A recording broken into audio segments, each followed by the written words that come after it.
All right. Welcome back. Session 55. Can you believe it? 55 sessions of Fallout. We're going for 100.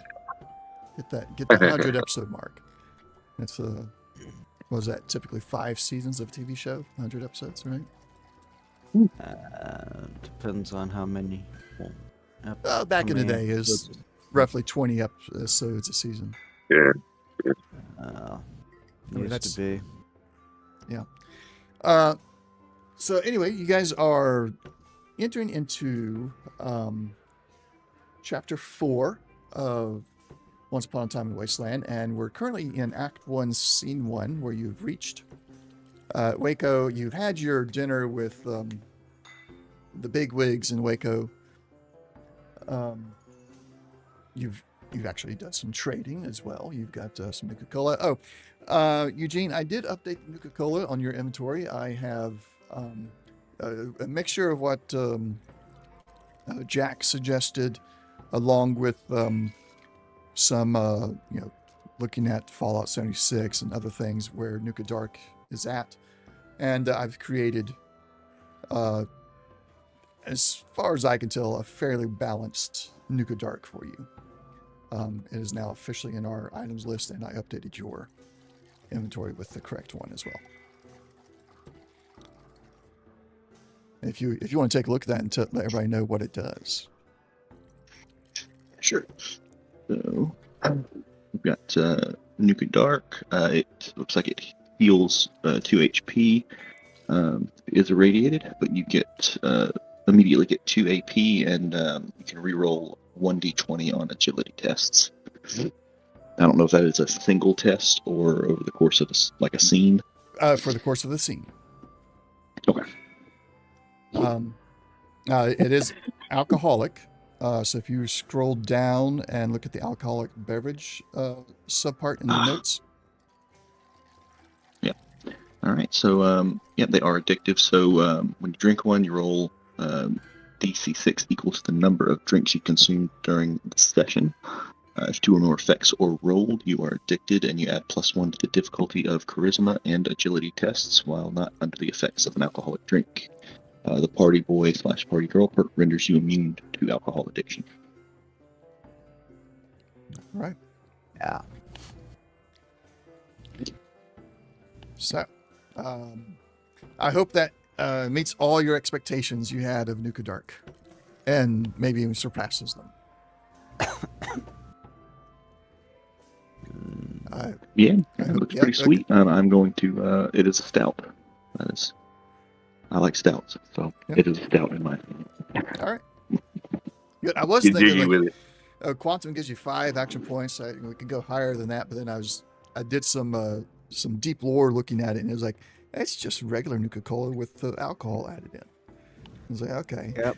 So that's quite literally where I came in. It's like, so we have item Nuka-Cola and rum, and it's supposed to be pre-mixed. Basically Fallout's version of a rum and coke. Oh, okay. Yep.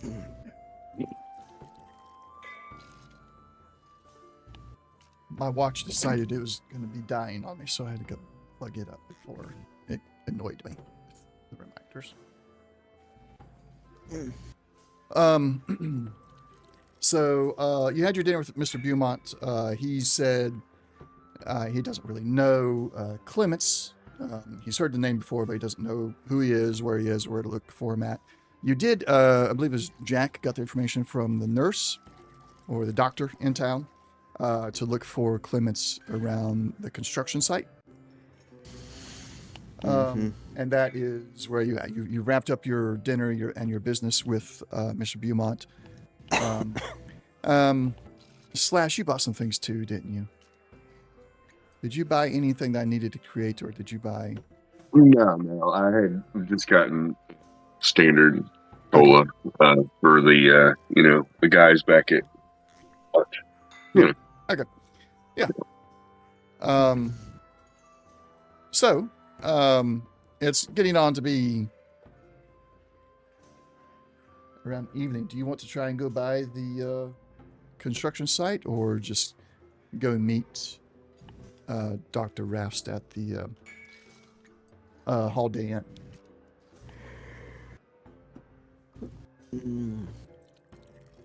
I think probably better idea to do it in the morning. But if you guys want to try and swing by there now, that would be perfectly fine. You're talking about going to the construction site? Yeah. Yeah. Yeah, I was figuring I could drop off my drones and they could watch it all night. It's getting a little hard to move. Oh, sorry, wrong game. I don't have drones in this character. Sorry. Yeah, I tried. I'm like, drones. I was about to pull up your character sheet and go through it, and I was like, what is he talking about? What did I we forget? get drones. Can I make those? Please. Sorry. Wrong game. No, Thought I was hold on. playing Shadowrun. Hold Thought I on, was playing Shadowrun. Shadowrun? Okay, Shadowrun. I was going to say, I need to know what game it is that has drones but in it. Shadowrun. All right. Right. Yeah, we had too much fun with that. Yeah. Drones are fun in Shadowrun. But anyhow.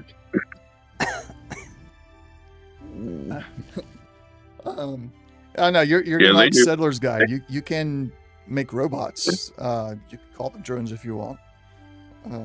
They knew back in '85 that we were going to be drone heavy in our day. Yeah. So they were, it was all part of the game, way back when. So that and credit cards. All Credit right. cards weren't a thing really back that far. But anyhow, go ahead. Yeah. Yeah. So you visited the Kimai Care. You visited the Nuka bar. I forget the name of. Well, Noodle? Power No. Noodles. That was it. Yeah. As you leave the Beaumont's place, you see that the market area is still relatively busy. It's died off since it's now a little past dinner time, but most of the stalls are still open. You see that the tap house is getting a little bit more crowded as people are heading there for their evening tavern, bar activities, etc. Texas Big Guns has still got their sign with the flashing open sign pointing down where they are. Tang Surplus is still open. And of course the Holiday Inn is open, as well as Power Noodles. It's 24/7.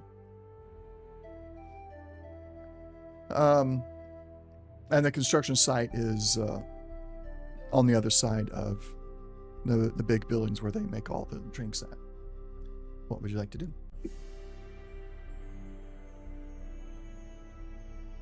Did you guys turn in the Mirelurk yet?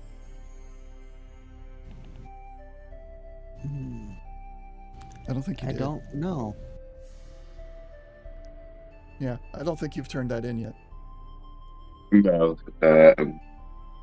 We hadn't got to that point yet. Yeah, I think that's Beaumont, excuse me, that told us, hey, yeah, Beaumont, there we go. It told us that somebody might buy it because I was asking. Well, mainly about the eggs. I think he told me about the head and such. Yeah. Excuse me. Yeah, my nose. Right, so I had forgotten. Where do we take that to? Is that you're saying that's here? I'm sorry. Yeah, it's here. Arturo Rodriguez of Texas Big Guns is the one that has been talking Big a lot guns. about it. That's right. So is Big Guns near the construction site? No, Big Guns, Texas Big Guns is in the market area, so it's in like the center of town, right in front of the bottling plant. The construction site is on the other side of the bottling plant. And of course, you're coming out into kind of the center of town. Mr. Beaumont's private residence is within the bottling plant itself. He kind of lives on the upper floors.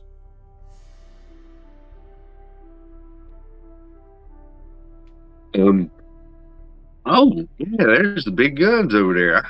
You mind if I get rid of this head? It's starting to stink.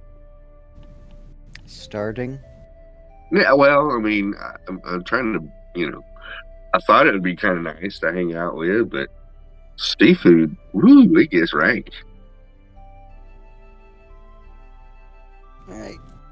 If you want to dump that off, I've got one other thing that I want to see if I can get my hands on while we're here. Right. Sounds good. Maybe we can make a deal. All right. So y'all head on over to Texas Big Guns. As you approach, you see the following.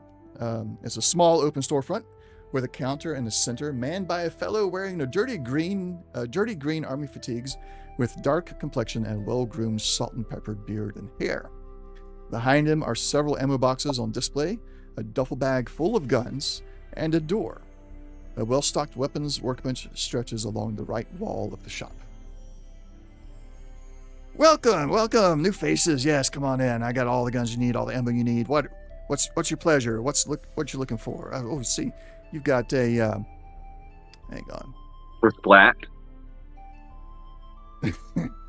You've got a sledge right there. I can help you attach some things on there, and then Spy's like, my friend,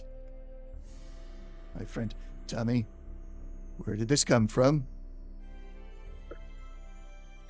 We found it. If I'm remembering, no. Oh, we found it outside of the city. That's right. Just outside the city. In the sewers is where you found it. Yeah. And he asks you a few more questions about which sewers in particular, and you describe, between the three of you, describe the hatches that you went in and everything. And he looks at you and says, this Myler Queen, it took my friend. We were out scavenging looking for more supplies for the shop, and he was killed in the sewers by a very large mirelurk that the head looks. This is it.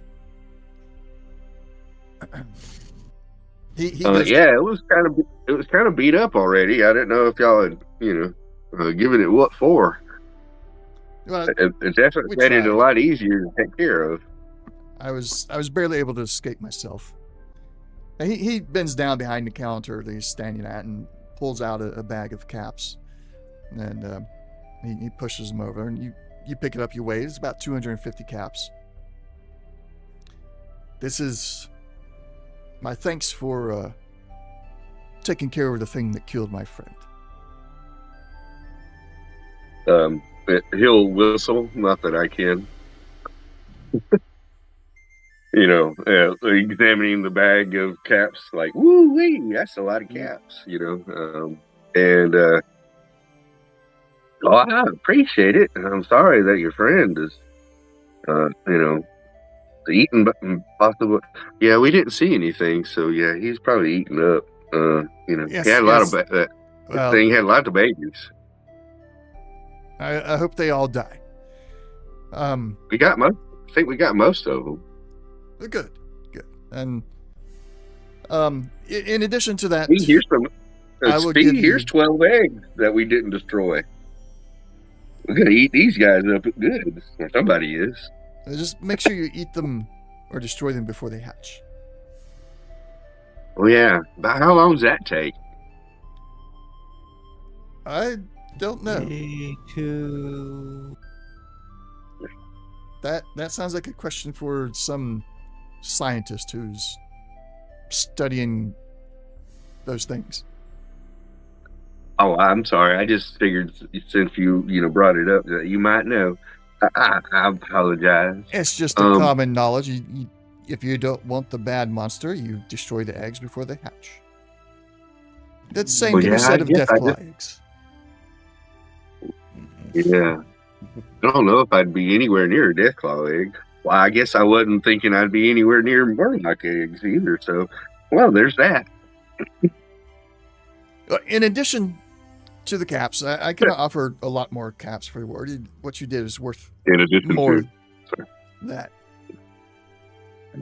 In addition to, Thank you. I can't believe I said it, of all people. I will also give you a 10% discount on the entire store. Anything you purchase, you will get 10% off.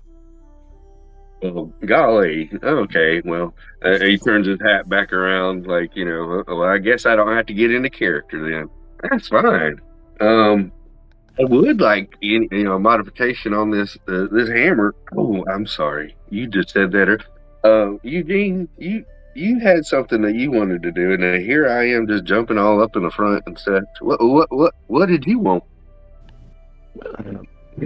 It's getting kind of hard to move, and clearly the right call is to mod my armor. I'm not getting rid of any of my Nuka-Cola I just bought. So need to find a place with some power armor mods, specifically calibrated shocks. Can slap those onto my leg real quick, and I should be good to go. You got anything like that in that bag? And I've got the cloth and stuff if you need it. So yeah, I'll look at the shopkeeper and say, "Do you have anything like that in that bag?" He's looking. He's a hard character for me to get into, because I know I'm not doing, because he's a real character from Fallout 4. I can't do that accent at all, so I'm butchering it. Trying to figure out the rarity of the calibrated shocks. The complexity is 4. Oh, it's uncommon. It's got that kind of rarity instead of the numbered.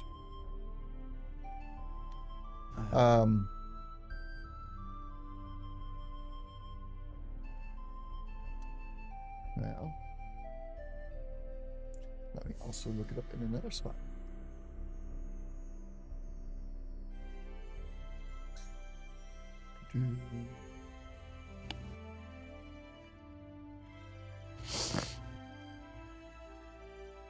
Small guns, power armor station.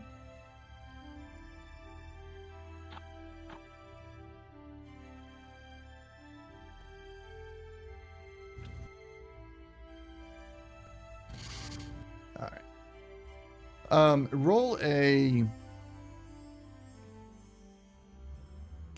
d20, since it's uncommon. It's a 50-50 chance. Until I find a better method. Let me pull up the house rules here.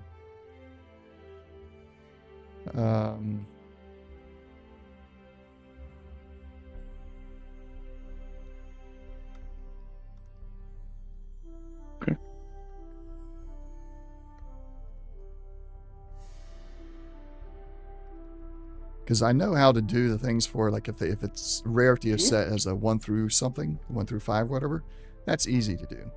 But when it's rarity is set via common, uncommon, and rare, that I don't think they have any rules for that.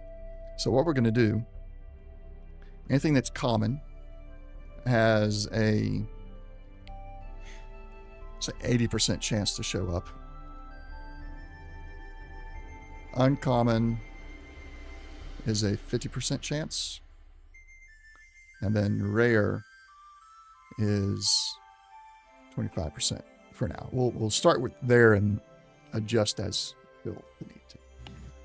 So you rolled an 18. That falls on the. Hold on. Roll it again. Now that we have the numbers there. So 1 through 10 will be that he has it. And 11 through 20 is he doesn't have it. So there you go. He does have it. He pulls it out, or he pulls out materials that look like they can be combined together to make some of the calibrated shocks. In fact, as you look at it, you realize that it is the mod, but it's 2 separate calibrated shocks. Each one with a part broken, and just so happens that the parts that are broken you can take away, and you're left with 1 calibrated shock, 1 full mod, which will work for both your legs. And then, why doesn't it have a cost in there? Base cost of it is 100 caps. 100 caps. Okay. So 90 caps. Let's see what. Well, yeah, we'll go with 90 caps for right now, since he's given you two broken ones that you can combine into one. Okay. And I already handled selling my stuff after last session, but I was trading a couple like laser guns and stuff I had. I've already given myself caps and stuff. All right, sounds good. Do a little swap there, and yep. Well, I'll take it. I can make this work, and I put 90 caps down. All right. Where did you find the base cost?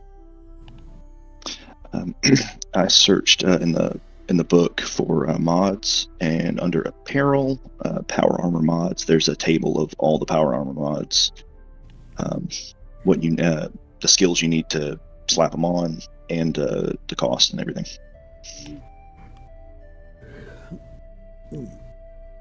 Okay. You're talking the physical book or a PDF version?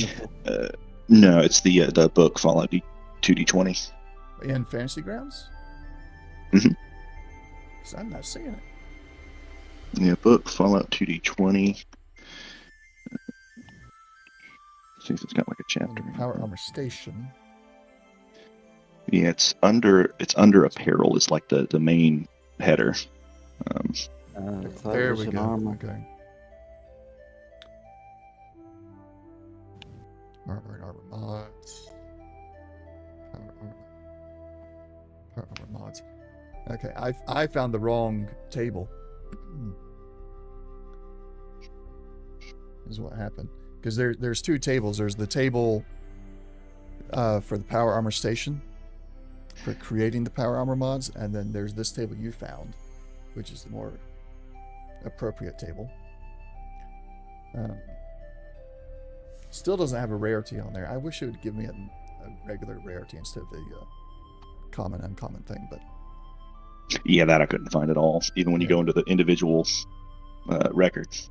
Yeah, and the individual record doesn't have the price on it, which is kind of confusing to me because they're usually good at that. No, the individual record does have it. I don't know if I can share it. Yeah, you bring up the individual record, and then go to crafting. It tells you the materials it needs and the rarity. It's uncommon. But not the caps cost on the main page of the record. Right. Yeah, cost is 0. That's. Yeah. I'm going to modify that now because I'd rather have it on the record instead of having to go into the book to find it. Mm-hmm. All right. So you've got that. You're going to have. He even points you over to the workbench he's got there. There's a power armor station just outside of his shop. He says that you can use the workbench there to finagle that into the mod you want, and then that power armor station there, you can use that to attach it to your power armor. All right, perfect. I appreciate it. Pleasure doing business with you. Now, how about you? He'll point back to you, Slash, and anything. Oh, what can I get for you?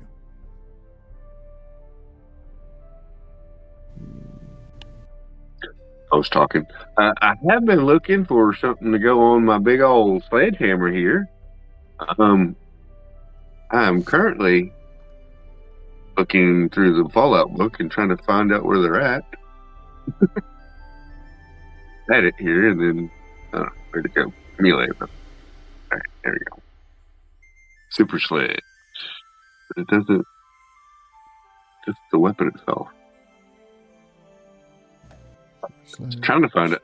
I remember finding the mods for this, but I can't find them now. If you pull up the record from your character sheet, it can take a heating coil and a stun pack. So go to Super Sledge? Yeah, just open up the Super Sledge record from your character sheet. Uh-huh. And then look at the notes section. Oh, heating coil and stun pack. Right. Yeah. So then I could look those up and find out what they do. Yep. Can't remember. I think it was the stun pack that I was looking for, but Okay. I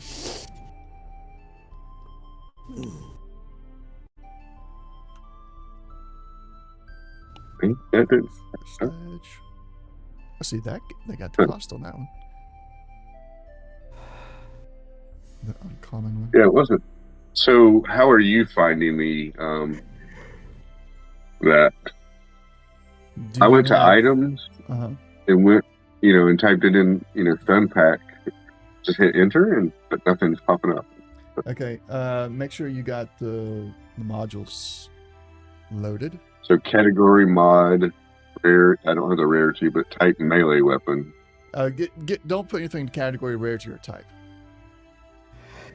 Because a lot of the items from the core 2D20, I'm finding that quite a few of them are not fully updated with all the new updates that have happened to the core rule set.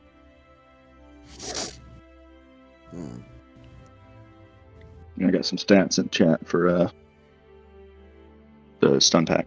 Yep. Okay.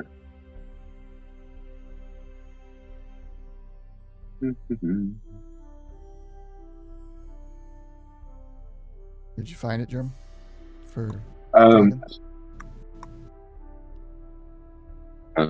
So I have items, mod, and everything else is empty, and typed in stun pack. Nothing's popping up. Okay, it sounds like your system is not loaded the modules. Go click on modules under library.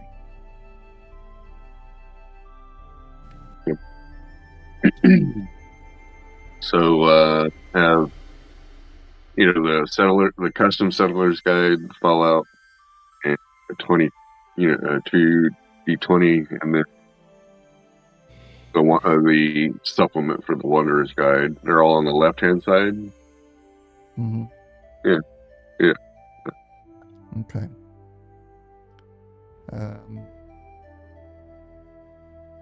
Click on activation.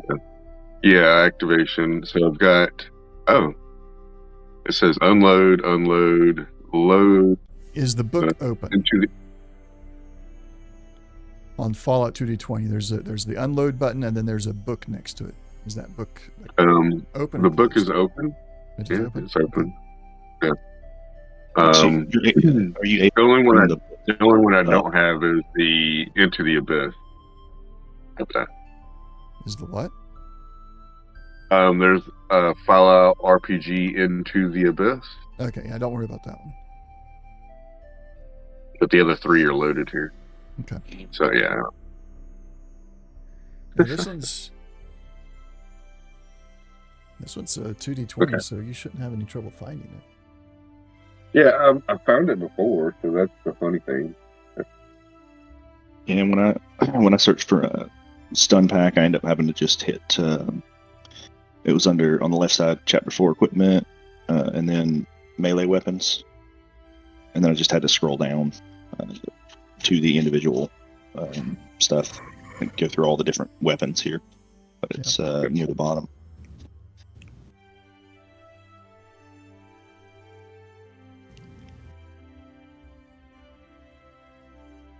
Okay, so it does have the mods. The places. All right. Or Chate.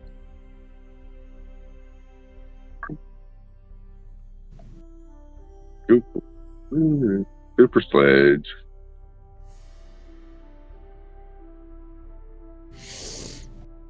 Heating Foot. Stun pack. There we go. Plus 2 to the damage. Gain stun. And change it to energy.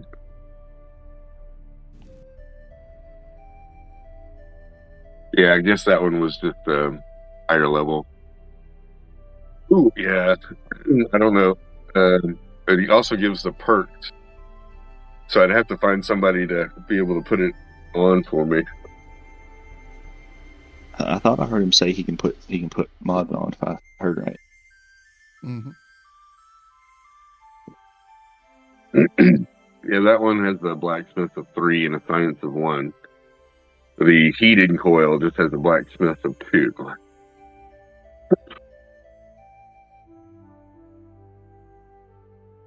He can put it on for you. Arturo can do it for you. Okay.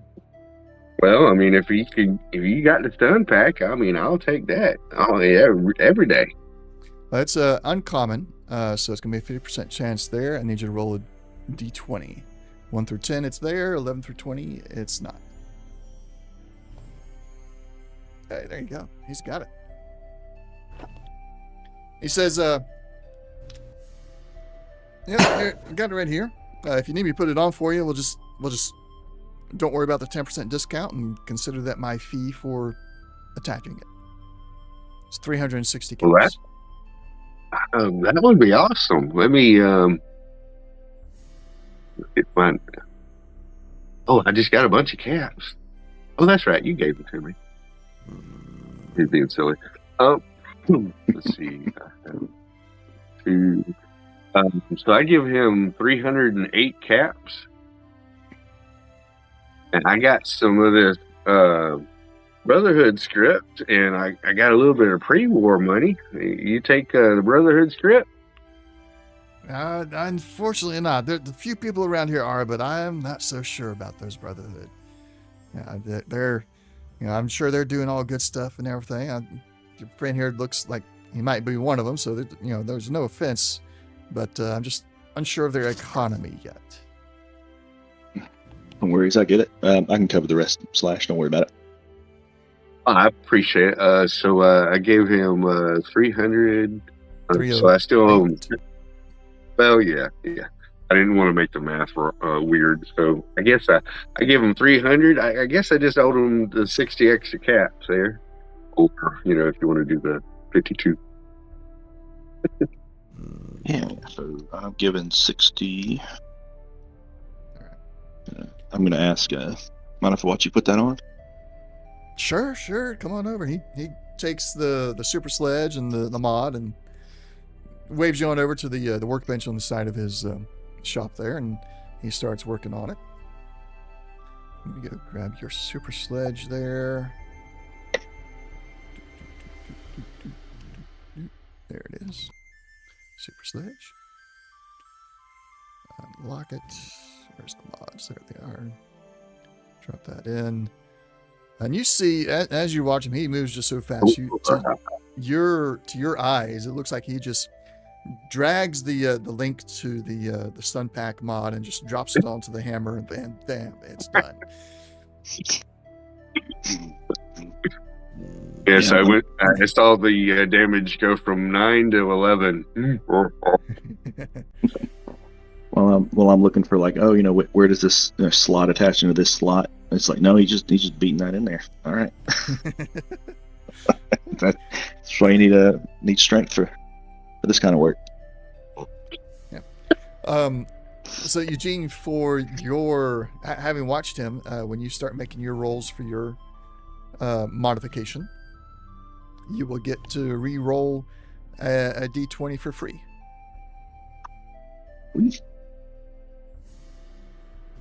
Speaking of, we do need to get yours going. You got science too? Yes, I've got science 3, I believe. Okay. Oh no, science 4. Excuse me. What? I'm talking about the perk. Do you have the perk science? Yes, I have science 4.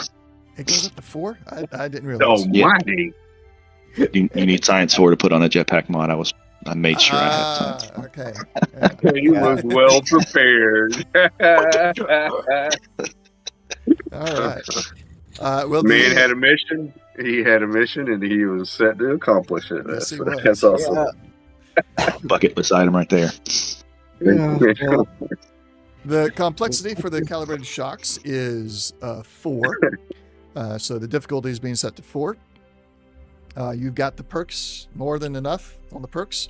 It is going to be the science skill as well. Do you have anything that will reduce the difficulty before you make your roll? Yes, I have a multi-tool, which will reduce it by 1. Okay. I don't think I have anything else. No abilities, I don't think. Yeah, that's the amount of materials to fix stuff. No, it doesn't look like it. right. So, gonna chug one of my Nuka Colas while I work. Okay.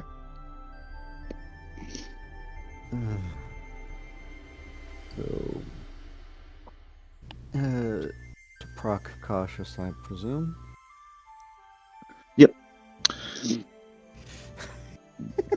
We will. You said it's difficulty 4 reduced to 3. You said. Yep, it is now 3.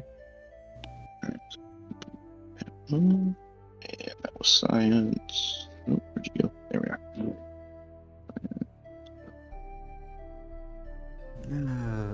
Oi.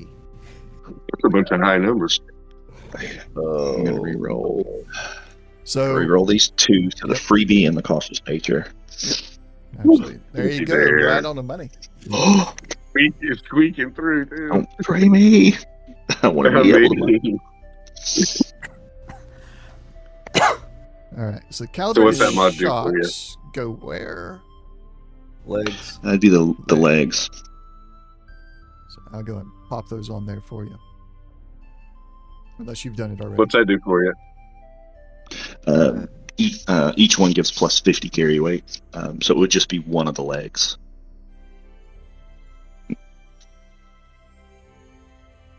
No argument here. Yeah. Yeah, I actually agree with you. It's like, because I'm thinking back on it, in Fallout 4, which is where that mod is derived from, it is on the individual leg. So, yeah, you got, well, which one did I put it on? I don't know now. Left leg or right leg? It's on your right leg. Do you want it on the left leg instead? No, right's good. All right. Jack, he'll turn to you. It's like, these two, they got this man over there. He's becoming like strong man of the world, carry everything. And this guy is like, I'm gonna smash you in the head and stun you with all this damage, but also stun. It's like, well, are you trying to kill him or are you stun him? Buddy, Yeah. you got some things to work out. And What do you want, Mr. Ghoul? pull out the Ripper, show it to him. As I understand it, you can make these a bit bigger. Or at least people have been known to do so. And do you have? Yeah. The extended mod. There it is. Okay. Extended range. I am glad I leveled up the gains NPCs +1 today. damage in +1 damage die gain persistent. All right, let's look at the rarity. It's uncommon, so you got the same roll as the others. He takes the Ripper and is like, yeah, I might have this. And he starts looking for it. So yeah, 1 through 10, he's got it. 11 through 20, he does not. We got a chatter. 11 through 25. This is the Fallout 2D20 system that we're playing here. Oh wow. You can luck Oh, that no. if you wish. Okay. Everybody reset your luck as well. New session. You've had a good meal Yeah. at the Beaumonts and all that.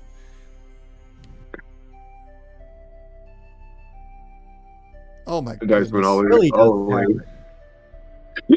Okay, so here's the thing. I like I said, we made that house rule, and we would adjust it as we needed to. I'm not happy with this.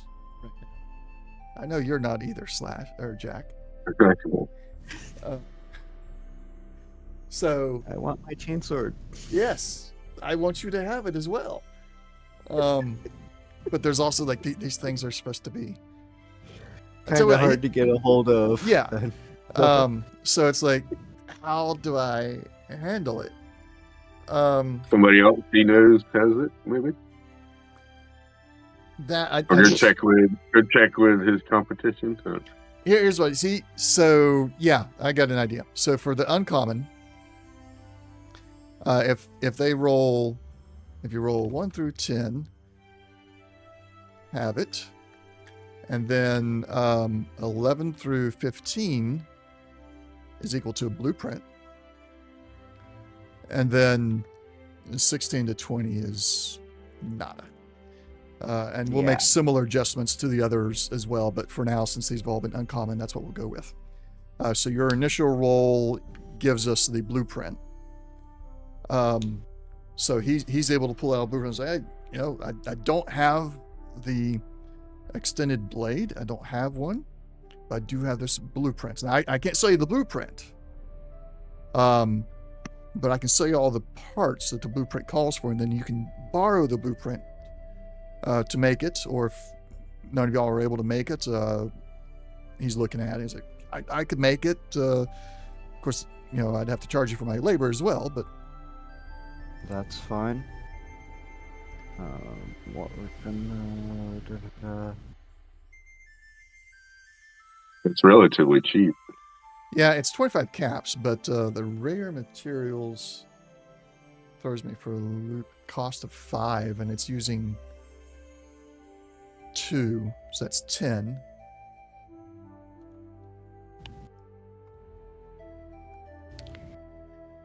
Let's put the uncommon materials, their cost of 3, and the common is 1. So that's 6 plus 12, that's 18, plus another 10, that's 28.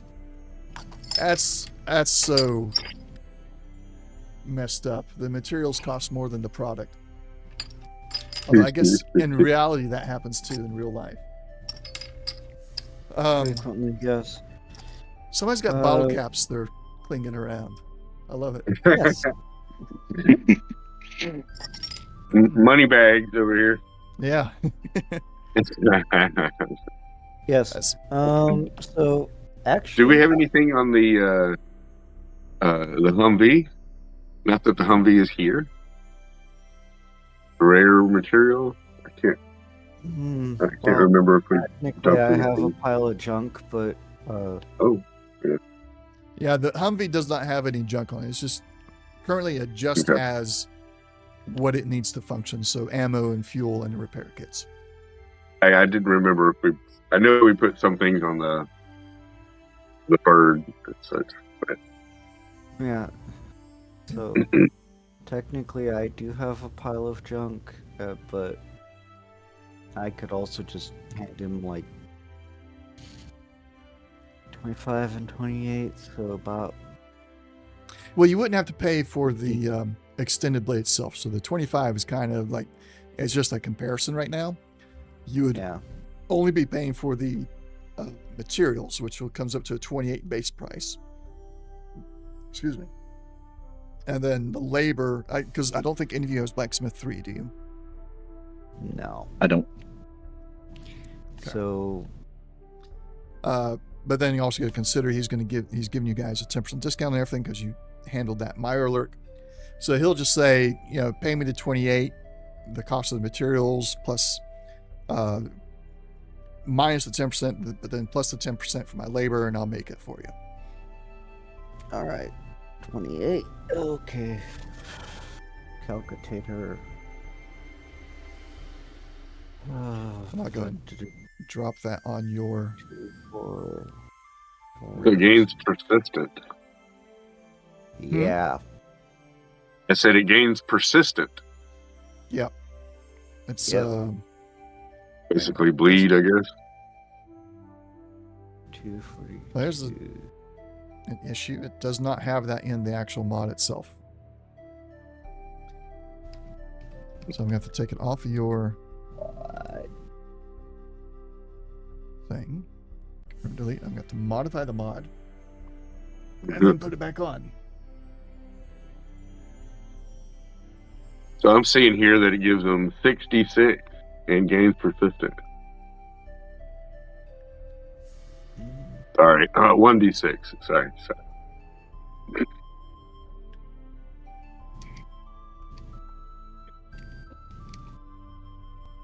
Oh, I'm looking in the wrong book. I'm sitting here trying to find it in the adventure module instead of the actual rulebook.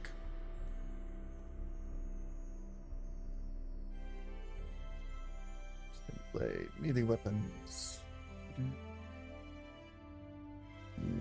Shows. Huh. Okay, I'm looking at the mod now, and it got the damage plus and the damage effect.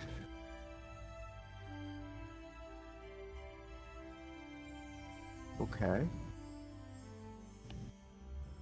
Of course, it's saying the repair skills would. Oh, yeah.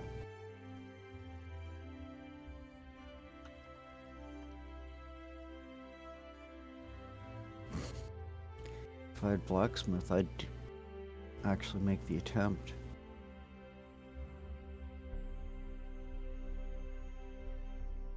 Why is the Ripper not showing up for me in the rulebook?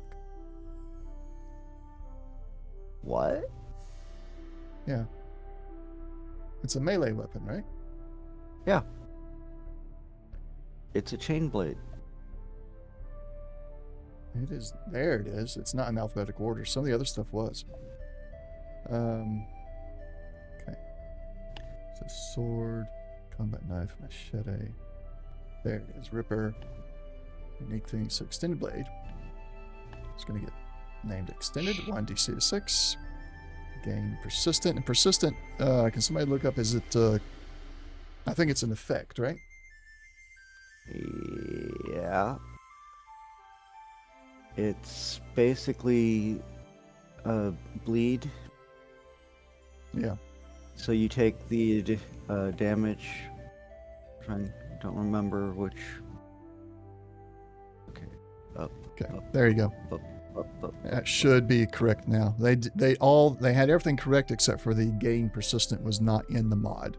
So when I added it to the weapon, it didn't work. But I've fixed that now. Up. I got the there's the persistent effect. I got that in chat for you. Yeah, that's good. Mm-hmm.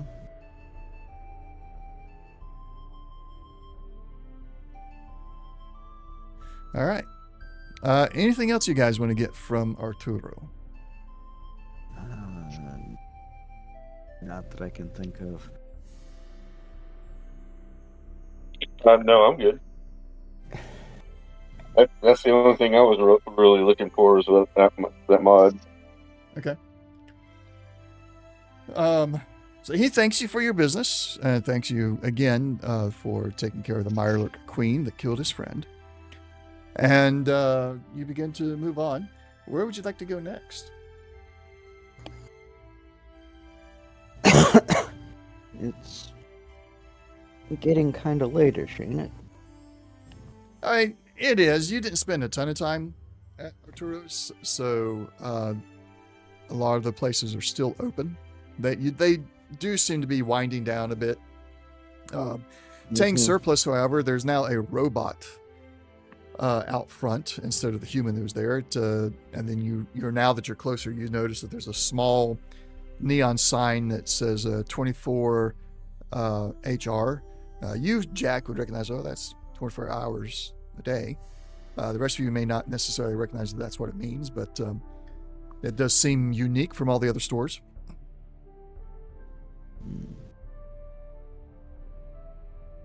Yeah.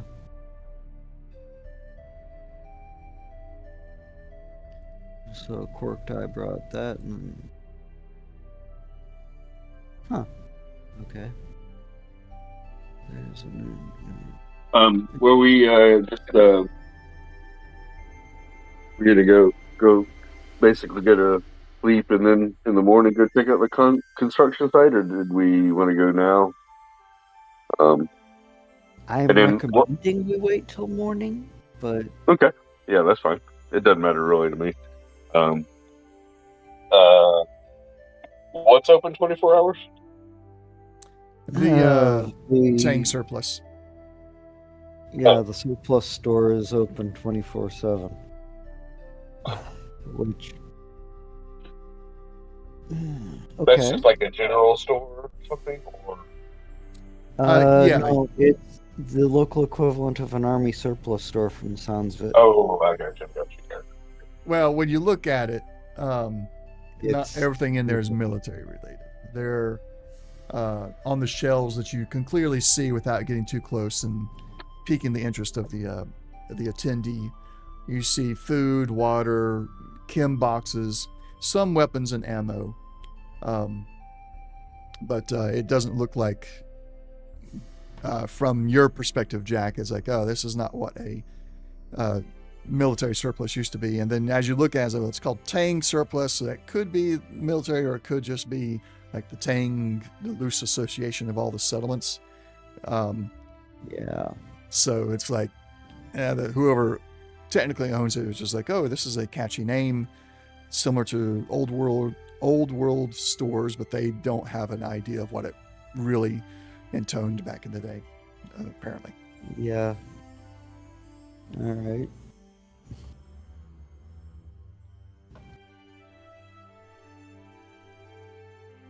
So I guess, yeah, we can just, was there someplace in particular we were There's in a a bed holiday. down?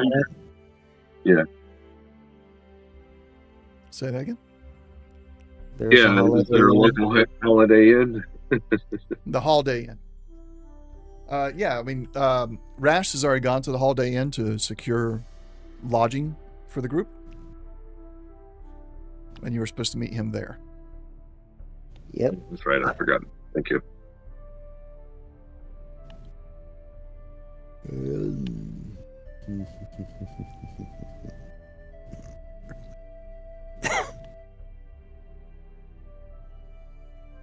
Yeah, I guess we can go and let him know about that and get a sleep and see if he wants to go with us in the morning. Okay. Well, you get there and you find the front counter. They see you. You speak with them a little bit, and they determine, yeah, you're the people that Rash told us to wait on. They hand you keys, and tell you where your rooms are at, and you head off to your rooms. You don't see Dr. Rast again this evening, though. He seems to have already turned in for the night. Tight. What did he turn into? A sleeping person. Sorry. Been hanging out with my 12-year-old too much. You got dad jokes. I'll give you that. Yeah. Yep. Yeah, I do the same thing. Oh, this is completely off topic, but because of the dad jokes, and I remember you saying the other day you did the thing with your kid about the it's always in the last place you look. Mm-hmm. I did that with mine the other day, and it, honest to goodness, it took about 5 minutes for it to click. Well, the younger they are, it's easier. Yeah. Anyway, yeah. Did she hate you afterwards, or? No. I'm still in the early years to where like I can do no wrong, so I get a lot of forgiveness. That's good.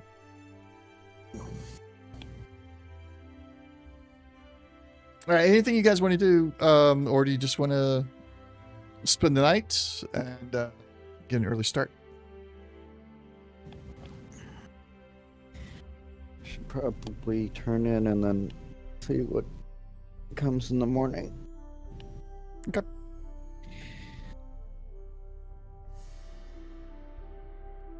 Then we will fast track to in the morning. Is there anything any of you want to do during your morning before meeting up with the others?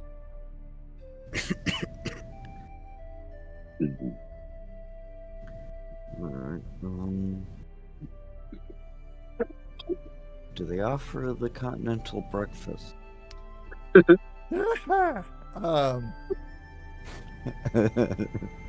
They call it that, but when you get down there, it's like, well, this is not.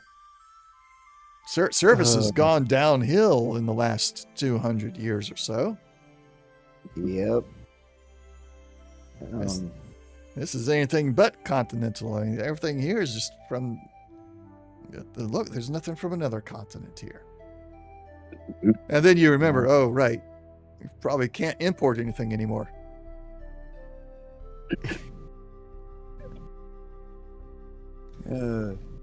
So clearly they're just using the old signs Yeah. from what this hotel used to be, calling it a continental breakfast, even though it's just like whatever they were able to gather locally.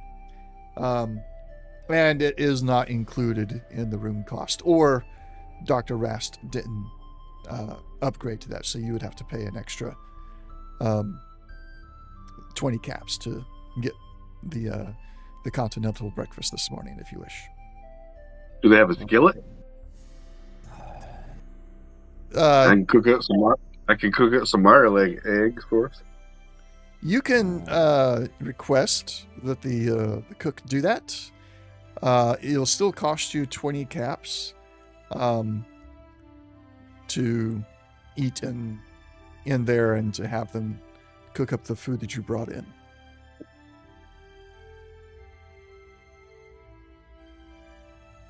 Well, golly, that's a fancy service right there. You got to give them your food and they cook it for you, and you still got to pay. And one of the people there is like, well, we don't want to encourage people bringing their own food. It's like, it costs 20, it costs 20. Whether you bring your own stuff or not. If we discount it anyway, then, well, some of us will be out of jobs because everybody bring their own food, and the only person getting paid is the cook, because then, well, then I'm out of a job, and Larry over there's out of a job, and Larry's six over there's out of job, and, well, yeah. We've got a lot of Larrys here. Larry, and brother Larry. I don't use all the names because, I don't have money to pay anybody for using all those names. So just the one.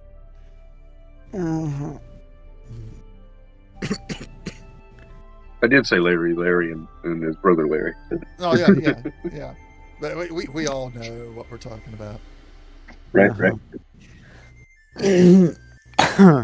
I'll pay for the breakfast. Did. Okay, you two chat with each other. Who's paying for what and everything. Or don't. Because the Holiday Inn employees will not say, "Oh, your friend paid already." They're just like, "Okay, that's another 20." Yeah, well, yeah, sure. They'll just like, "All right." Backsheesh. Right. I kind of run out of caps. I got a thing of corn here. I'll just eat on it, I guess. How did you run You out want the of breakfast? caps? You can. I like can, guns. I got a little bit of caps. I can give you 200 to spend if you need. I got some of that Brotherhood script. I got plenty of it. Yeah, I know where to spend it. Toss it my way, and I've got 400, around 400 caps. So, how much you want? Okay. Well, I mean, we'll just make it easy. I'll give you 100 of the script. All right, maybe 200 caps, or am I getting that reversed? No, you got that right. One script is 2 caps worth. Yeah. Okay. All right, here's 200, and you give me 100 Brotherhood script. Right. And now, you must pay the currency exchange fee. Handshake. No. I'm just giving him some brother. No. Oh, you're talking about, but no. Yeah, I'm kidding. So Conversion I'll fees give a handshake between friends. Yeah. I can clear that because I screwed myself up there. So I'll pay my 20 caps out of that then. Okay. So everybody's paying for their own, it looks like.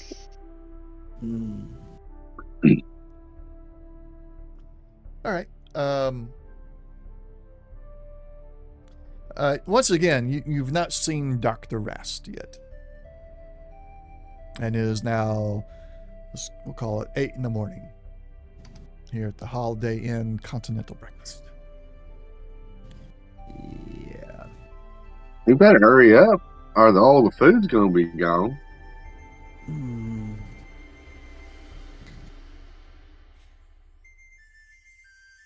What you gonna do? I'm already eating. Well, Oh yeah, you guys are after eating, but eating.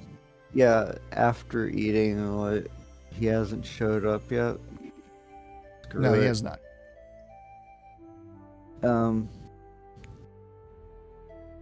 Actually, did he get us like 3 rooms or 4 rooms in a line, or?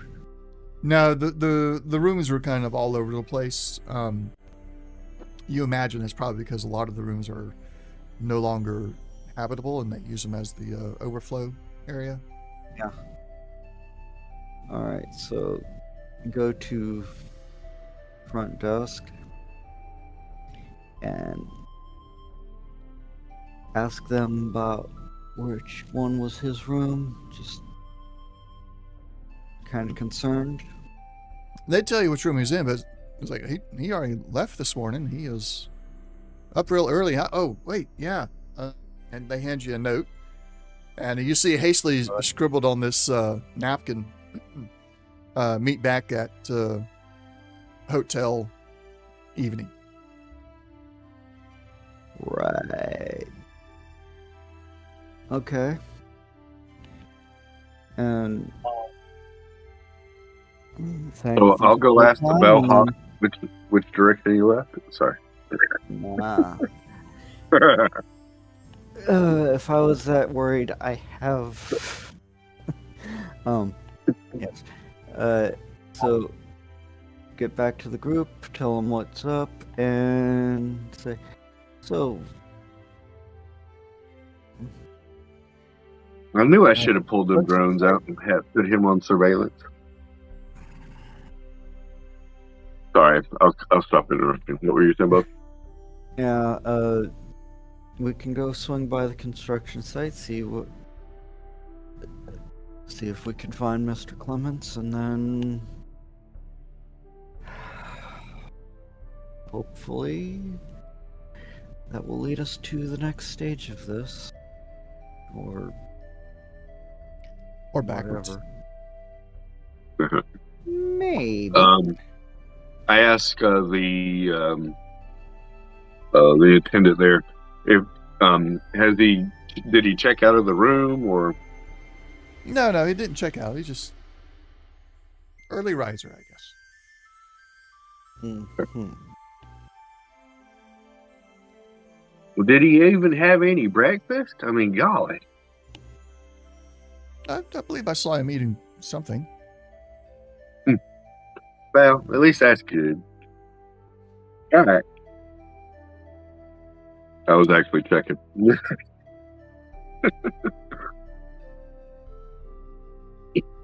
Well, I guess we'll go mosey on to the construction site then. Yeah. Okay. You make your way. I can't remember. I'm sorry to interrupt. Do we have our power armor? Does Eugene have his? Block. It's kind of been left a little bit unsaid, but like you're kind of in and out of it at times. Okay. You definitely were not wearing it when you were having dinner with Mr. Beaumont. He had let you store it in one of his secure garage during that time. Of course, you probably did not sleep in your power armor. I'm sure Eugene left his right in front of the door. Mm-hmm. But at this point, if you're getting breakfast, you have to get out of it to eat. That kind of breakfast and everything. So, on your way out to the construction site, I'm sure you're back in your power armor. Okay. So we look like, three super duper guys walking through town. Even Eugene's probably got a little bit of a limp now that he's got one super actuator on one leg and not the other, so he's probably walking around with like Snoop Dogg limp. All you need is a cane to be like, anyhow. It's like a reverse limp. So like whenever I hit the right leg, I just get a little bit more pep in the step. Okay, so it gives you one of those. Yeah, I got this. That one little whoop when you're walking. You make your way out of the hotel and around the backside of the bottling plant, finding the construction site. This structure is an unfinished mess of metal beams, an assortment of different scrap panels and equipment. The unfinished metallic ceiling lies in the yard before the structure. Painted into its center is an image of two hands cupped together and the words, All Faiths Chapel.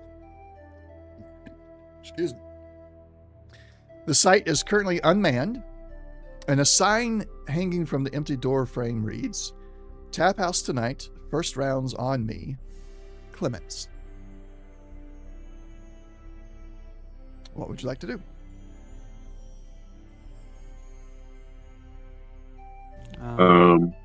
Does this look old, or do we assume that they put that up today, or Paint still we wet. assume that? Okay, right.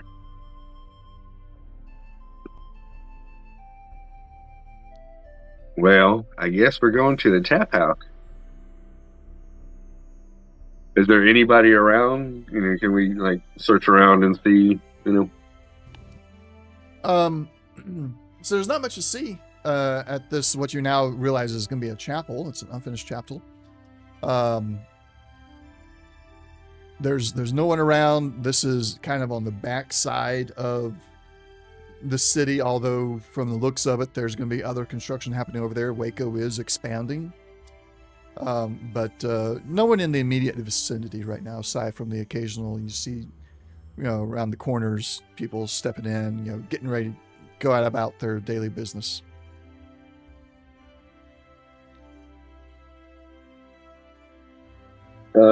Just by the looks of the place, does it look unusual? Are there any bunkers or secret doors going down or anything? Can we get inside the building? Well, it's not really a building yet. Okay.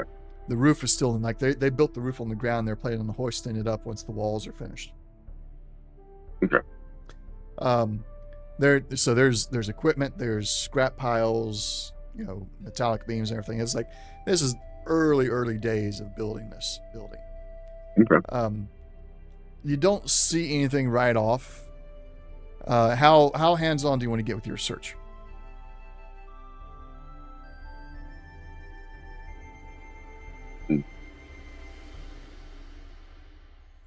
You want to? Well, you said that they have a roof constructed. It's an unfinished metallic ceiling. Okay. So it's partially done, but it's technically unfinished still. So in my power armor, could I lift it up and look underneath it, or would I need some assistance from Jack? Or you could.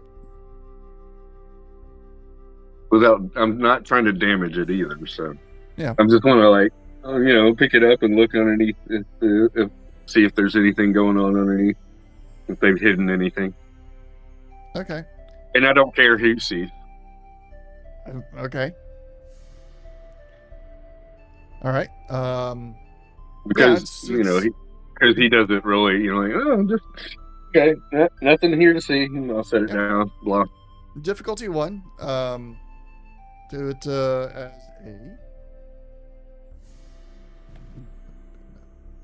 things repair. Athletics. To make sure I don't. Athletics. Okay. Yeah. Just trying. My repair is much better than my athletics. Well, it is just difficulty 1, so it shouldn't be too difficult. There you go. You got yourself an action point out of it. You lift it up and you realize, this is a fairly lightweight roof. And it's not entirely finished, as mentioned. They got the paint on there. Looks like they were building it and painting it because they're not going to have a way to paint it once it's put onto the building later. But underneath it, it's just empty ground underneath. However, you do draw the attention of a pair of guards who begin making their way towards you. I'll set the roof back down. And do I notice the guards? Yeah, all of you do. Okay. They're not trying to hide the fact that they're walking towards you. Gotcha. So as I set it down and I notice the guards, I'll make a few steps in their direction. Hey, how you doing? I was just trying to see if I could lift this up so that in my power armor, so when they get to go putting it up on the roof, maybe I can be helpful. My name is Ron. Most people call me Slash. How y'all doing? You got papers to be working on the construction site? No, I'm trying to see if I can get a job possibly. So I just wanted to see if I could do it first before I say I could do it. You need to speak with the foreman before you touch any of this stuff.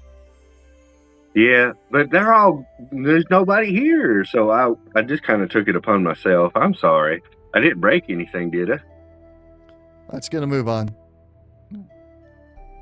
Oh, okay. Hey, do you know where this, do I know where the tap house is? Yeah, you've seen the sign. It's back in the center of town. All right. Okay, all right. So the tap house, that's the place in the center of town? The guards just kind of look at you.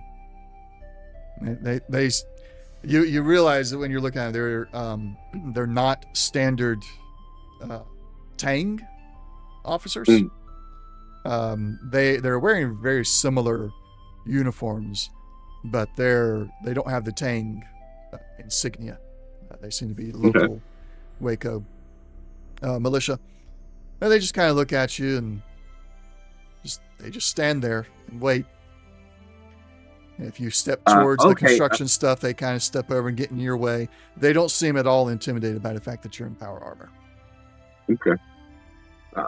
I'm sorry. I like I said, sometimes I get curious too much. Well, I'll go talk to them, I guess, tonight.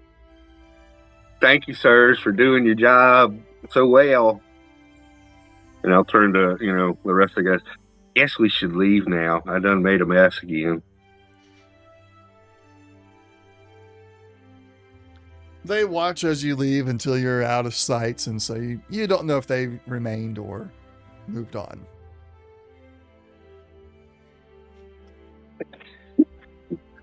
What would you like to do? Hey, at least avoid the police all day? No. After we leave, I did have a plan. I was trying to see if we could, maybe help. So I wasn't lying, mostly.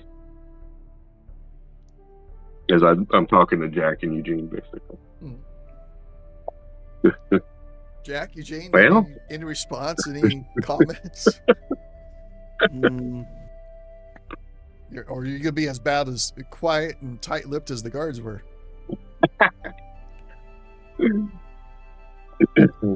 Well, now what? I mean, I guess we could sit around and drink colas all day until they show up, but I wonder where the doctor went, too. Yeah, starting to get concerned about that. You go back towards the hotel and ask people around if they saw him in the morning? Yeah, so unless you guys, we'll get to that in just a second. But unless you guys have anything else specific you want to do, we'll kind of just narrate that a little bit and move on into the evening when you're going to go to the tap house. So before we get to that, is there anything specific you want to do before? So that's a no from Jack. Eugene? No, and sorry, I had a nosebleed. Oh no. That's good, no fun. Yeah. It's getting cold. Yeah. But no, I'm good to just wait until evening. Okay. And Slash, aside from asking about where the doctor went, okay. Just hey, did y'all see in the morning? Yeah. So y'all head back to the Holiday Inn, and you ask around, the staff, some of the other guests, people that you saw during breakfast. Nobody really seems to have any idea where the doctor went. The only person who really was like, yeah, I saw him, was the front desk teller. But of course, they're standing there at the desk. They got the note from Dr. Rast that they gave to you earlier, and then Dr. Rast went out the front door, and they have no idea where he went from there, because the front door doesn't face the city, so they have or doesn't face the entrance to the city, so they don't know if he stayed in the city or left the city or what. He went out to the hotel. That's all they know, and he hasn't come back since. At least not while this person has been on the desk duty. They've had a couple of breaks here and there, but they have not seen him return. So I guess one more follow-up question to that then. Okay. Are there multiple entrances, exits to the city? Is it like a walled off and there's a entrance? You recall there being an entrance on the four corners, primarily to facilitate where the trade caravans come from. Okay. So you got one. You guys are looking at the map. You got one to the kind of like the northeast, so that there's an easy, leave the city and go to Kaufman. You got one on the northwest, going to Carbon, and one on the southeast going to Brazos, and then there's a main entrance for anything else that's let me get the ping to the west. that is right there directly on the southwest side.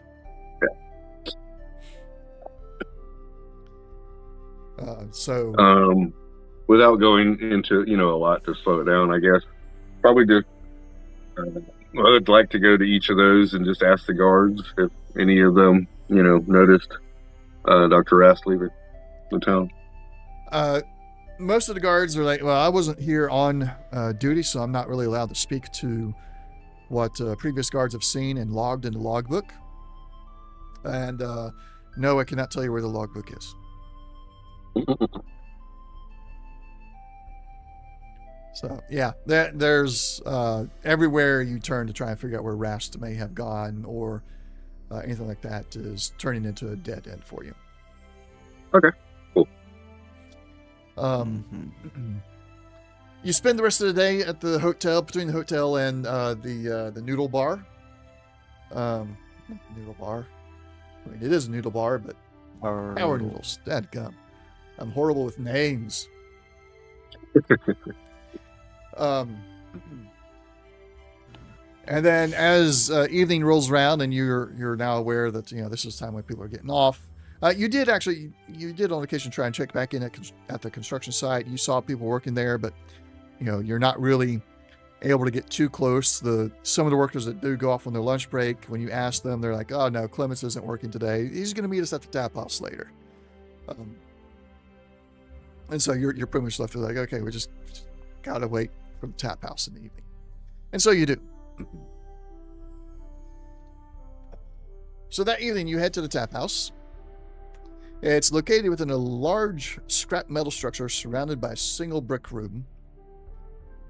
On the outside, several fold-out tables make up a small patio, and currently the tap house is blocked off by a swarm of angry and confused mob, kept barely contained by half a dozen of the city guards. What would you like to do?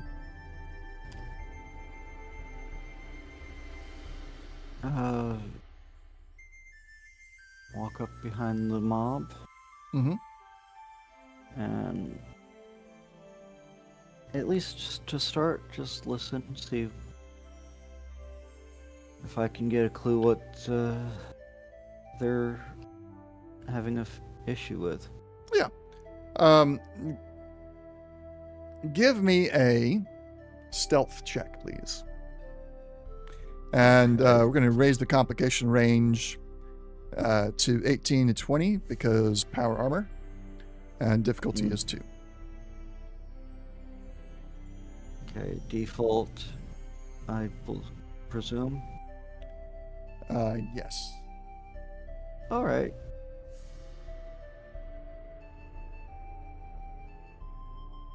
I'm pretty sure that's. Oh, right. I think I'll use the.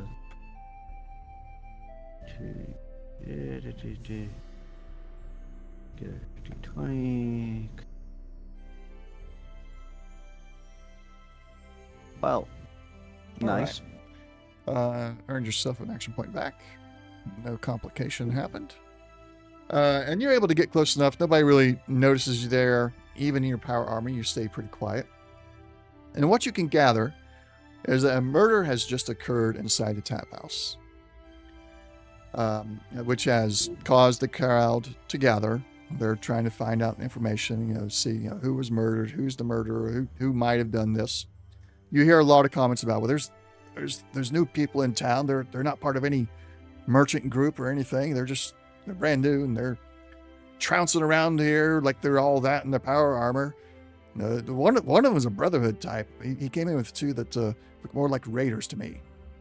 And several comments like that just amongst the crowd. What would you like to do now? All right. Well.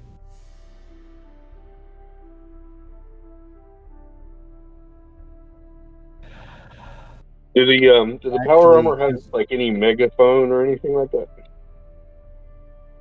I mean, it can kind of amplify your voice if you yell, but it's not a direct megaphone, no. Yeah.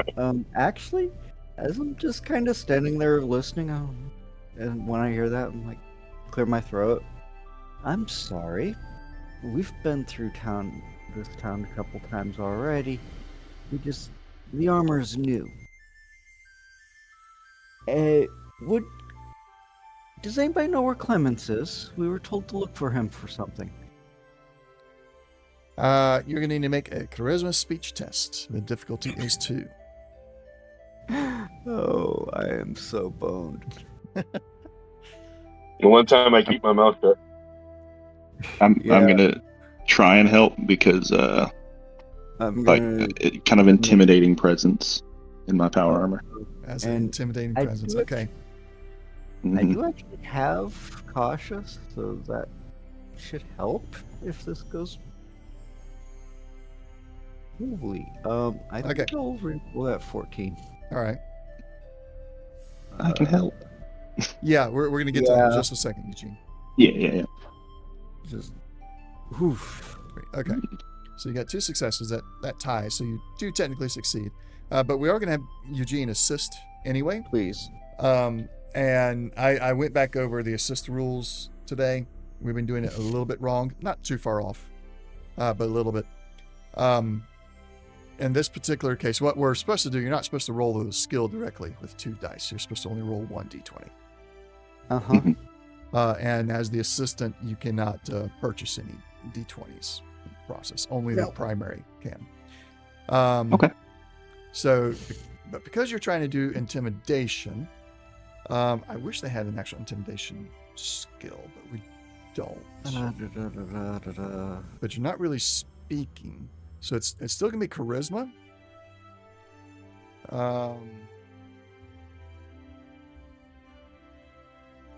Well, hold on. Would you try to intimidate via your character or via your strength, or by I was thinking weapons shown? Definitely not weapons. I was thinking more of like using the strength of the power armor. Like I'm not really planning on saying anything, just kind of like sitting next Stepping to forward. to Jack and just kind of crossing my arms. So I was thinking more like, kind of more strength based of like. Yeah.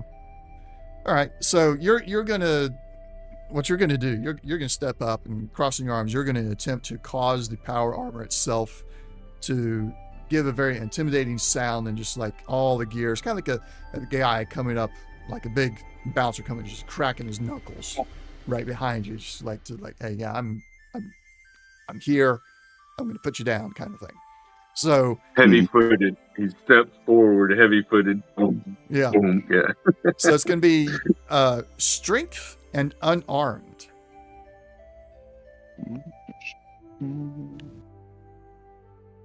And is it still just one for the assist? I'm just using that number. One for the assist. Those are Okay. the numbers to create the target number. Yeah. All right, so I'll just roll a standard d20, and target number would be 11. Does not work. I gotta crack my knuckles. Ow! You attempt to cross your arms, as you said, and then you quickly realize, oh wait, yeah, the power armor was never meant to have the arms crossed. It's carrying heavy things, big weapons, and so like the armor part on the chest is just like there's no way these arms are getting crossed. So you end up feeling, you're not entirely sure what the people think, but you definitely feel like I look very silly, just like sitting there, like your arms are trying to come together and they bounce back, and you try and bring them together again 2 or 3 times before you realize, oh yeah, there's a huge chest piece that doesn't let me touch the hands together, much less cross the arms. So they look at you, and at first there's a little bit of like, why is he? Just kind of watch the arms coming together and bouncing back a little bit. It's kind of not so much find it amusing or anything, but they very quickly dismiss you and focus on Jack's question, which was, I've forgotten the actual specific question you asked now, but you did succeed at charming them. Yeah, I asked them if they knew where Clemens was, because we were told to talk to him. Okay. Uh, So they say, like, Clement, he's a pretty newcomer to town. He was in the tap house when the fight broke out. He tried to stop Lisa, but he got his nose broken for his effort. And he left before the guards got here, so I don't know where he is. right. Okay, so thanks for your time.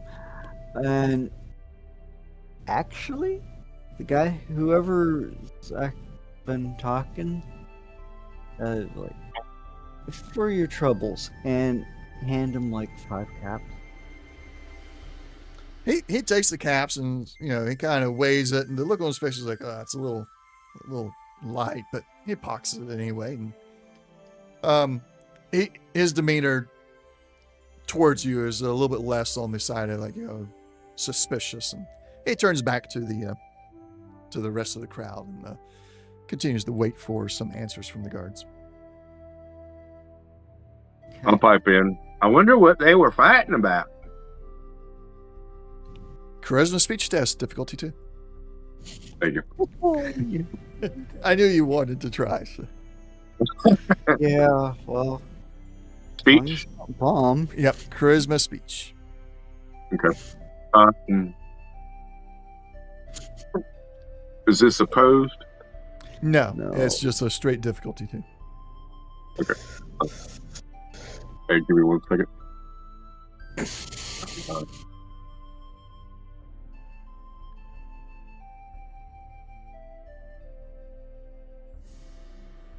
Well, it's been 1 second. My apologies. I was looking at Smooth Talker. Smooth Talker, if it was an opposed test, that's when I get the reroll. Okay. Yeah.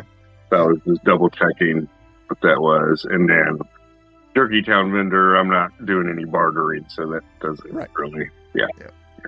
I was just messing with you about the 1 second thing.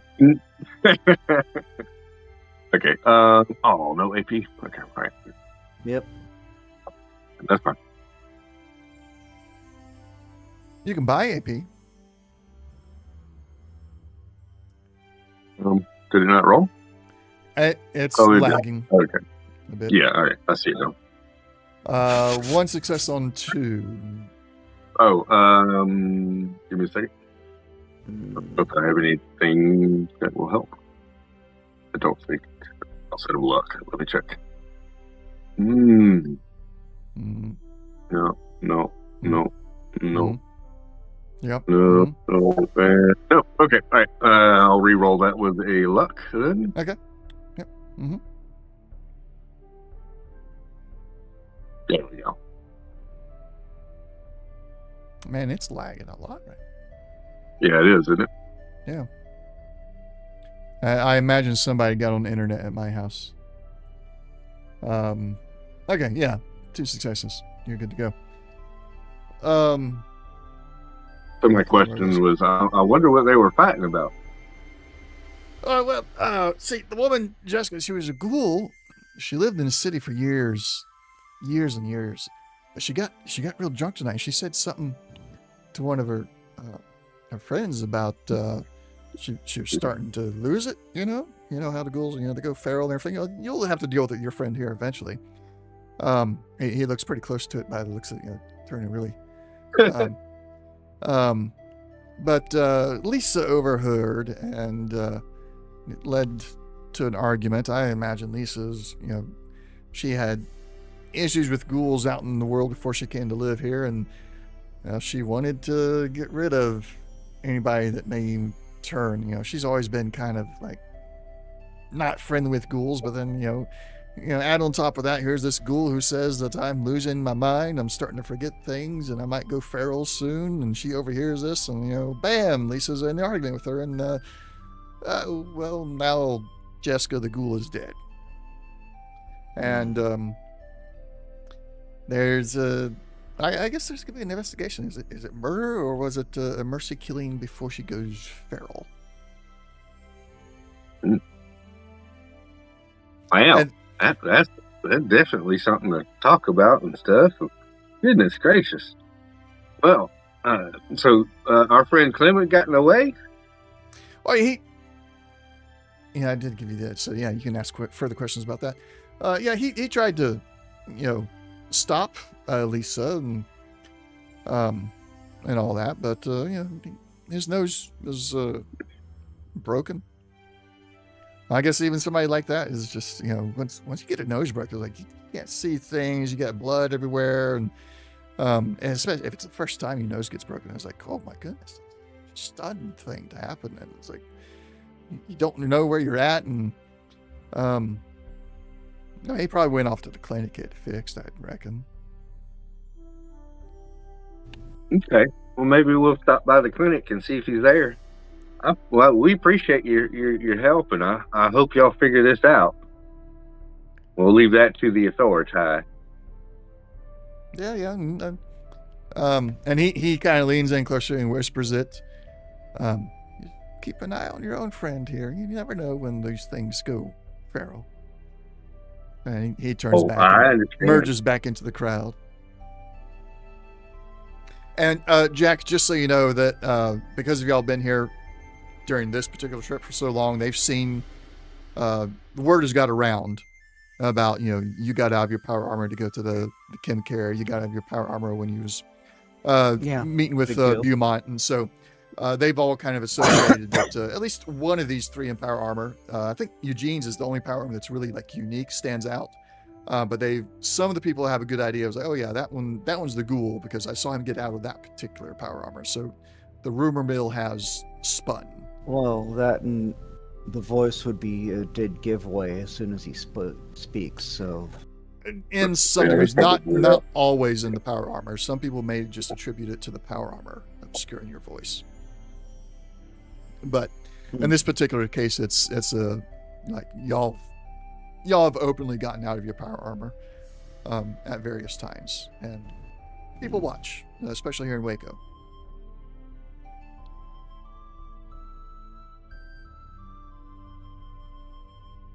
So, I guess we'll make our way towards the clinic. Okay. The clinic is closed.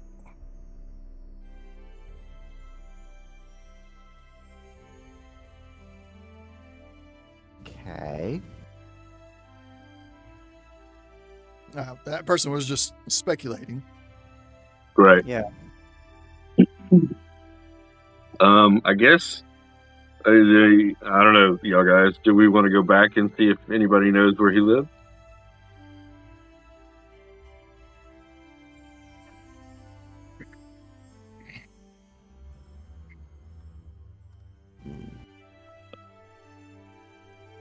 can try that. Yeah.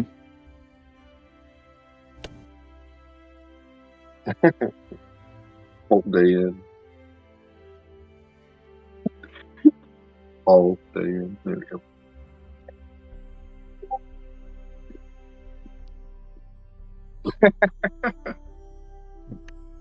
Maybe we Thank you. should look at the end.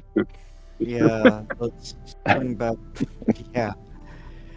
I mean, outside of that, that's the only place that we can really go. Outside of trying to find out where the dude lives. From So, what I you've think that- gathered so far, talking to those that I've talked to, he's fairly new to town. Okay. And may or may not have his own place that he stays at. Of course, the Holiday Inn, people have not said anything about him. But y'all have also not exactly asked them specifically about Clements. Yeah. So head back there. Okay. So you head back to the Holiday Inn.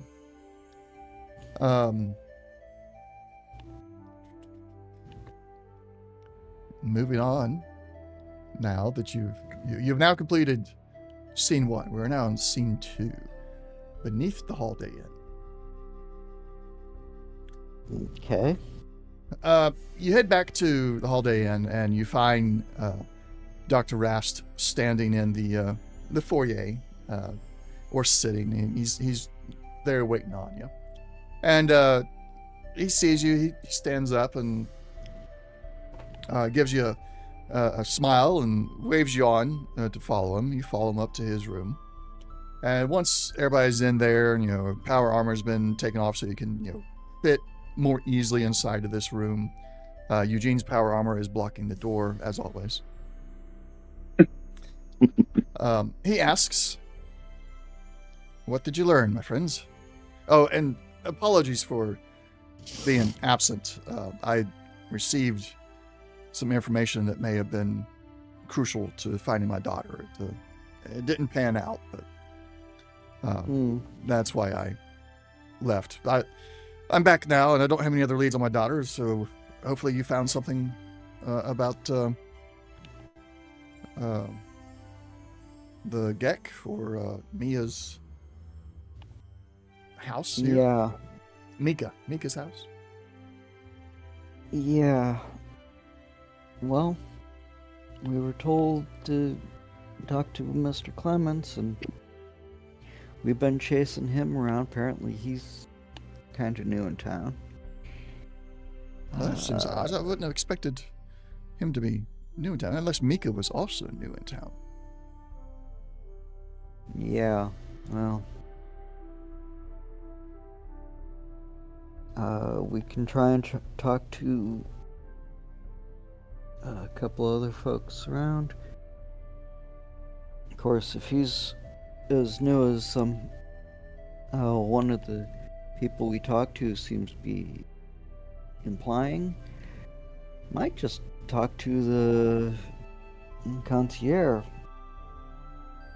Oh, sorry, the person running the front desk. Yeah. Oh, yes. How old are you, my friend? You seem to have some terminology and knowledge that is lost for the rest of us. Well, let's just say the worst day of my life was I got to see the Flash. And then this unending hell started. Yes, I see. I imagine that it's a difficult life watching, probably, I'd imagine, so many that you've grown close to, and they pass on and you continue. That cannot be easy. Yeah, it's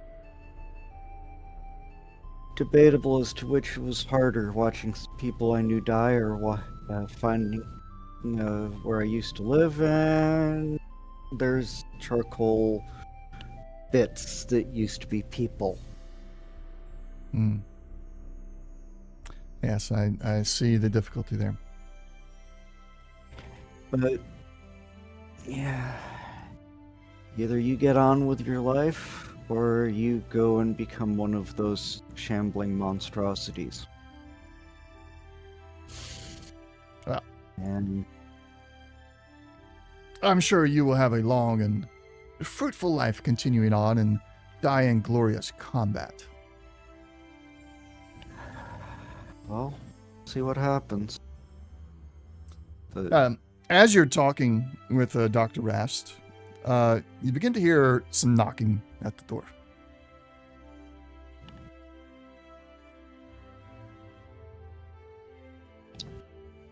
so, kind of. Guess that's your. I guess that's for you, Eugene. Yeah. Yeah, I'll hop in the armor and crack the door. All right. Standing in the doorway is an old, tall, dark-skinned man with a shaven head and beard. He is dressed in dirty work clothes beneath a heavy leather vest with many pockets that contain tools for construction and woodworking. His nose looks recently busted and is held across its bridge by a bandage with spots of blood staining through the binding. He looks around the hallway outside warily and then steps inside the room and eases the door shut behind him, pushing past any resistance you provide. The name's Thanks, Clements. I can't You've been say I looking know for who you. you are. And he says this fairly quietly enough so not to be heard from outside the room. So folks around town have been telling me that you're looking for me. Yes, Mika said to come talk to you just before she died.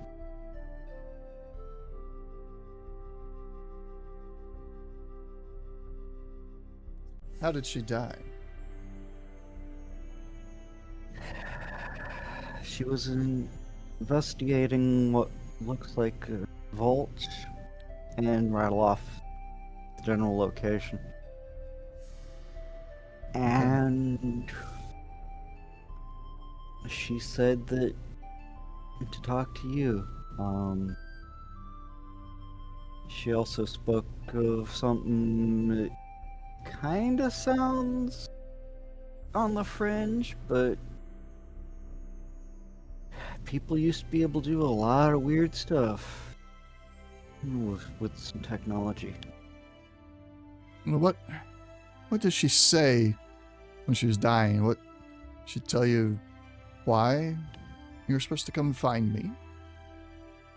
Out of character, did she say that he knew where the Gek was or had information about it? She said something about finding the promised land or something. I can't. What was the words? That's good enough. It's time to find the promised land. Okay. Hearing those words, Clements, he kind of the burly, no emotion, I'm gonna mess you over for looking for me attitude and everything just kind of fades away, and you see in front of you like a man who is now in mourning. He finds his way to a spot to sit in a chair or bed, whatever's closest and available to him, and he sits down, and this large guy, construction, not large and fat, but muscles. He's a construction worker. Just sinks into, we'll say a chair, it's very easier of this description. Sinks into this chair and looks just so much smaller than he did 3 seconds ago before hearing those words. And the chair seems to just engulf him as he sits back and slumps into it.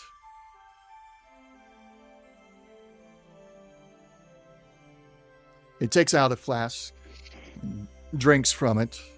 Anybody close by can catch a whiff of it. It is moonshine. And you can tell that he's trying to hold back tears. Once he's done drinking from his flask, it seems, you're not entirely sure how much was in there initially, but he has finished whatever was in there. Ouch. He sets it down on whatever's close by, and he leans forward.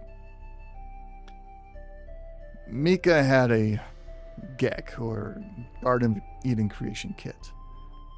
It was from her vault. And it's a device that can terraform a large swath of Badlands into a lush, verdant region capable of supporting a self-sustaining settlement. Mika and I became friends after I helped her defeat this strange being that was trying to kidnap her. It appeared, by all appearances, was a farmer from one of the local farms, but one day he just stopped acting like himself and came after Mika. She showed me the GEC, and we decided that it was best not to tell anyone else about anything or about this person that tried to kidnap her. She worked day and night trying to find the safest region to use the GEC so it wouldn't cause any harm and would still be protected by the geography against raiders, mutants, and other threats. Because, it doesn't build walls for you, it just redoes nature.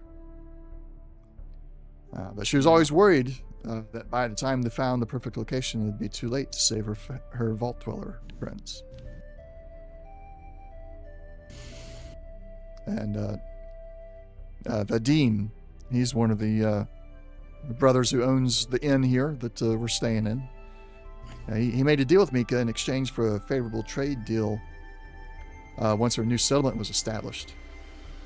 And in exchange, he gave her access to a certain location where she has kept the GEC at.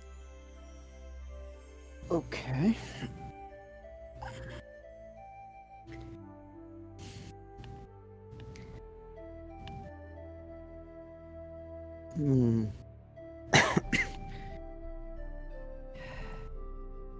Well, looks like she's not going to be hunting for a location. And so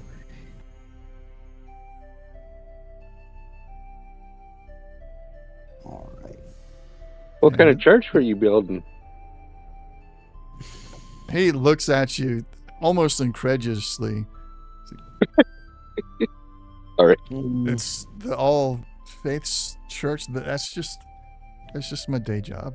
It has nothing to do with Mika.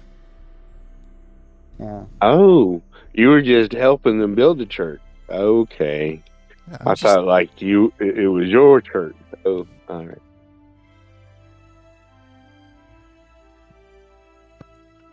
No, I'm just one of the workers.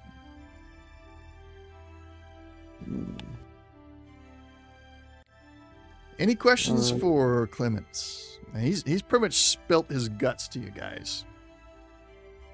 I'm gonna tell him, if you don't stabilize that nose of yours, it ain't gonna heal back quite right. You need any stents or anything? I'm breathing just fine. I'll go see the doc in the morning. I don't know a thing or two about medicine, so just let me know if you change your mind. I appreciate it, but you four are strangers to me still a bit. The only thing that connects us is Mika, and you told me enough about her that I believe that you really did meet her. But I think I'll leave my medicating to my doc and my flask here. Yeah. All right. I'm gonna hop out of my power armor now that I'm fairly certain he's safe to be around. Okay. Name's Eugene, by the way. Nice to meet you, Eugene. With all this conversation going on, Dr. Rast speaks up. As I understand that you're mourning your friend here, Mr. Clements, but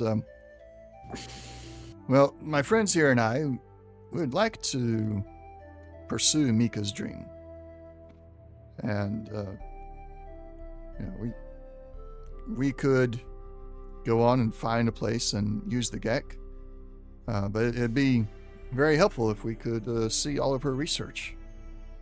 Would you be willing to take us to her hideout where she has all the research? And, we wouldn't want to search the same places again. And so this is weird. Two NPCs talking to each other, but Yeah, I know, right? I had to get the story moving. Well, I mean, we Yeah. could. I was Or- going to ask if if we could look, to see the Gek, or Okay. what's Yeah. the next step? What's his next step? Basically, was going to be my question. What's your next step, and where is it hidden? Okay. Yeah. So we'll say Dr. Rast hasn't said anything yet. And you ask him what he's going to do next, and he says, "Well, without Mika, I just don't have the knowledge or anything like that. But if you're willing to pursue her dream and find a place to use the Gek at, then sure. I can't go to the bunker myself, but I can show you the entrance, and you follow the tunnel, and it'll lead you to it." All right.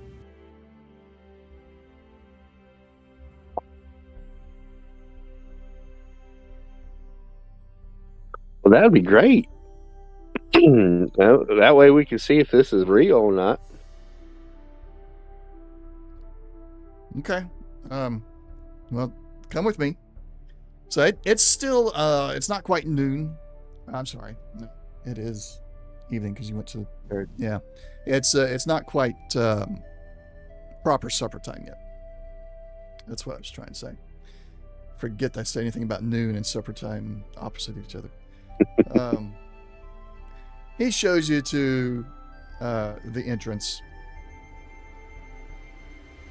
And you go down to the basement of the Holiday Inn. You're in the service tunnels. He pushes a large machine to the side. Jack, you recognize it as, it was either a washer or a dryer, not sure which. They both looked similar back in the day. And without looking directly inside the machine or looking at the knobs, it's hard to tell which one it was. But he pushes that aside and lifts up a floor panel that is, I'll allow, it's just big enough for you guys to get down with your power armor on. And as you follow the cobweb-infested underground tunnel for what feels like hours, through dark corridors lit by faint blue floor lights spaced out every 20 feet, it is uncertain who built the tunnel or why, but its stony walls are carefully constructed and have managed to survive an apocalypse without crumbling. And at last you arrive at a metal access ladder that leads up to a hatch above. To the right of the ladder is a thick steel door with a password-protected keypad that keypad lock that blinks at regular intervals with an eerie red light. So, and I may have not mentioned this correctly, but this is the tunnel leads out of Waco several miles, and at the end of the tunnel is an access hatch to the surface, and the metal door to Mika's basically survival shelter.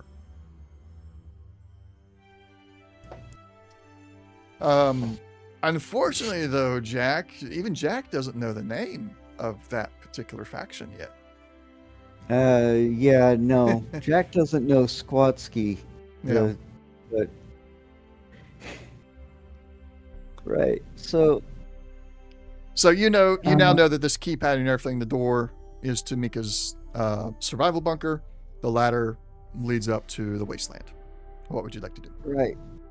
So Did we get a passcode from anybody? no. No. Mm-mm. All right. I kind of sheepishly look at Eugene, I mean, I could try to break it, but you might be able to open it up. Hey, let me take a look. First thing I want to do before trying to hack anything is just check the keypad and see if any of the numbers are, because a standard number keypad, I'm assuming. Yeah, these. It's a standard number keypad, 1 through 9 and 0, and then the pound and star.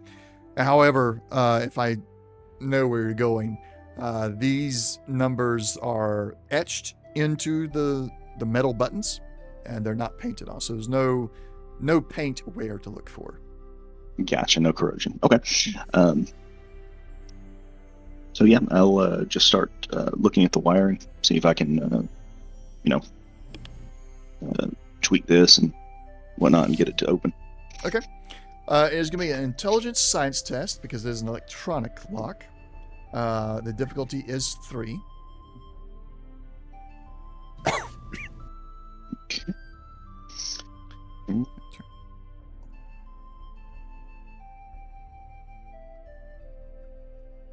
Oh, 1 second.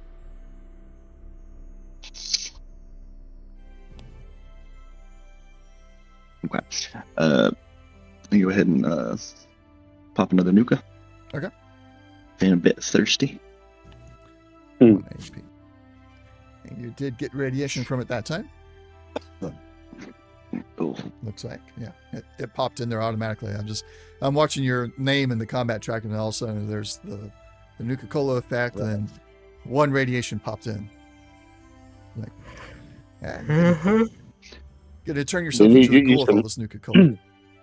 You need to get a lead belly. That's what you need. Yeah. Or that, yeah.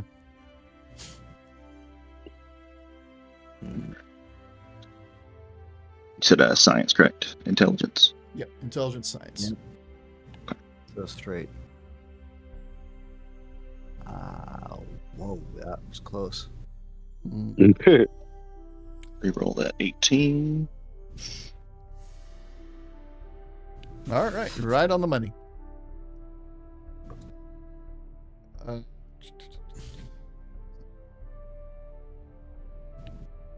So the flickering red light turns green and emits a sharp hiss. And a moment later, the door to the bunker swings open.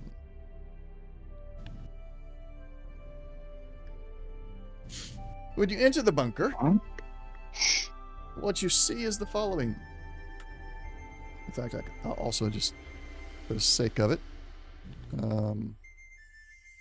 pop that out for you guys as well, so we can have a little bit of a visual there. The bunker is a Spartan concrete room supported by numerous old rusted pillars that hold up a wooden ceiling.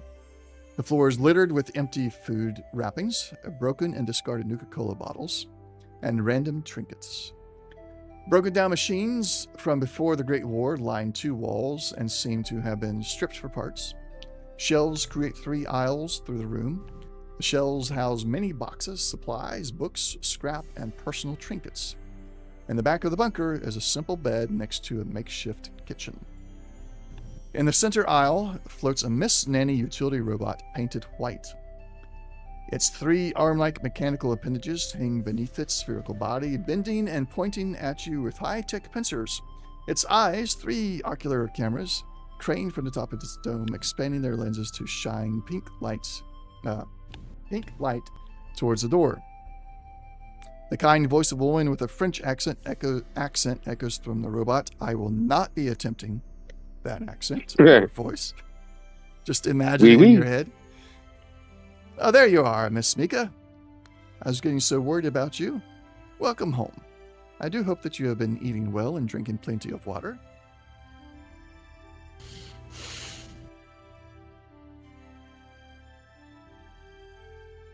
Oh, well, you see, there's a little problem with that one. Hi. And facepalm. And yeah, go ahead.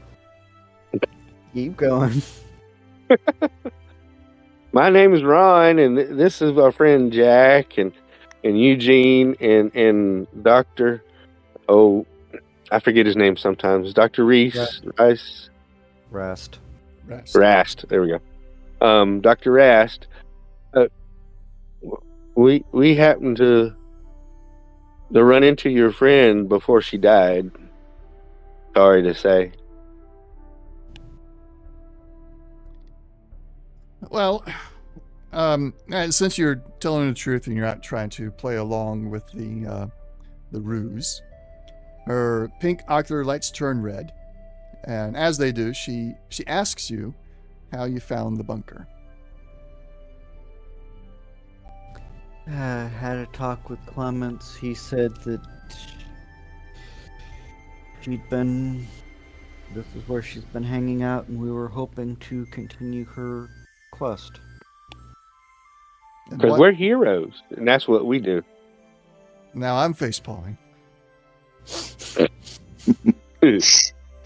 We're gonna have to make an audio clip of you saying that at some point, because it's every session. I tried to do it every episode. I try. Yeah. I almost said it a couple times earlier, but I was like, it's not quite right. But this was the instance. Yep, it was. This is my moment. This is my moment.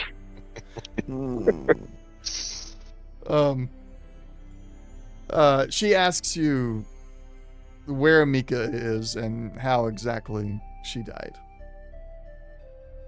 So, once again, go over location and all.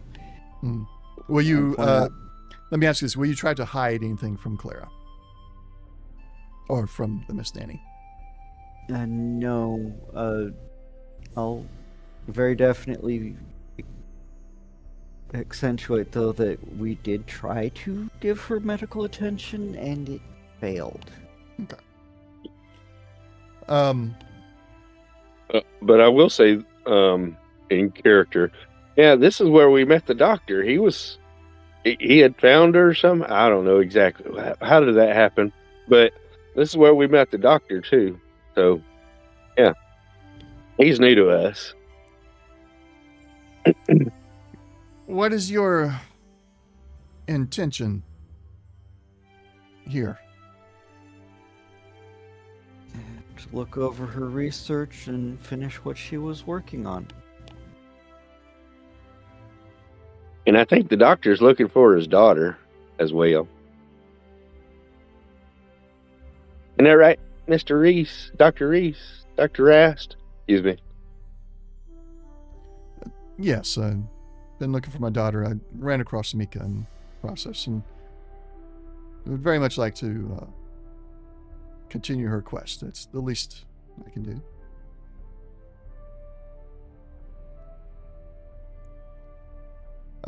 So I need each of you to take a charisma or intelligence plus speech test, and the difficulty is 2. Oh, goody. So the skill's gonna be speech. You can choose charisma or intelligence. Okay.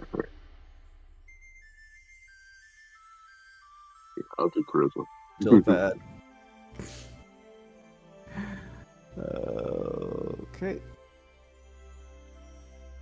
Yeah.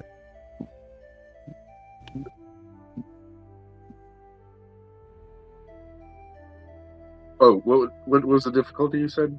2. Okay, Each. all right.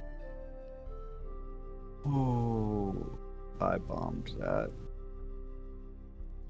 All right. Slash, you succeed. Jack, you may want to re-roll. Squire, Eugene, after you re-roll, you've succeeded.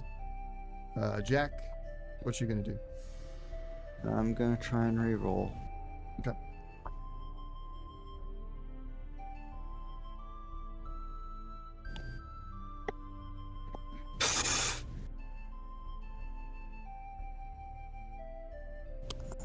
Well, Target number is a 5, so that's hard. yeah, so Yeah. it's...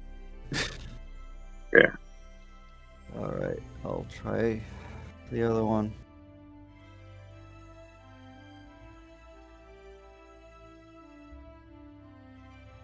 You need 2 successes, I think, right? So Yeah.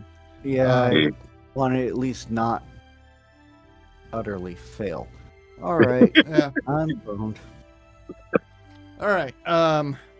Well, this is not going the way I thought it was going to go. Yeah. Well. So I do apologize for what's about to happen next. No. Did I do that? Again. Oh.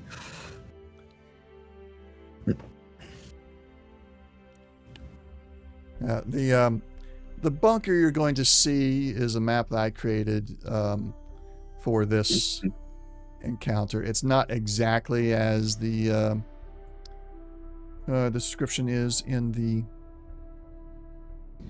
adventure module, but it serves the purpose well enough for an encounter map.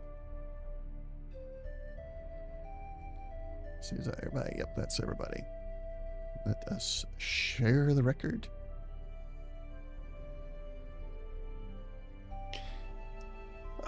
Not believing everything that all of you are saying, Clara declares, "What a shame. What a shame." The Miss Nanny robot intones in its French accent. Poor Miss Mika. She worked so hard to make the world a better place.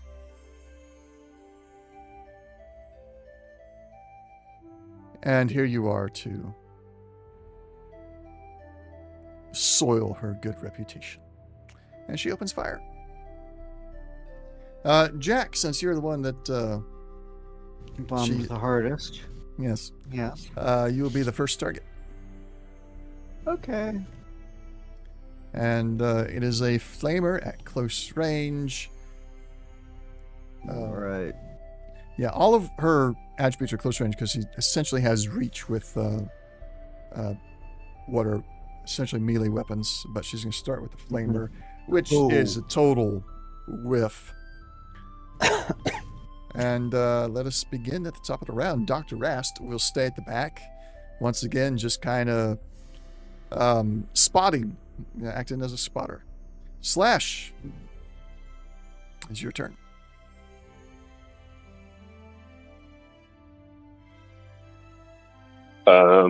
Let's see.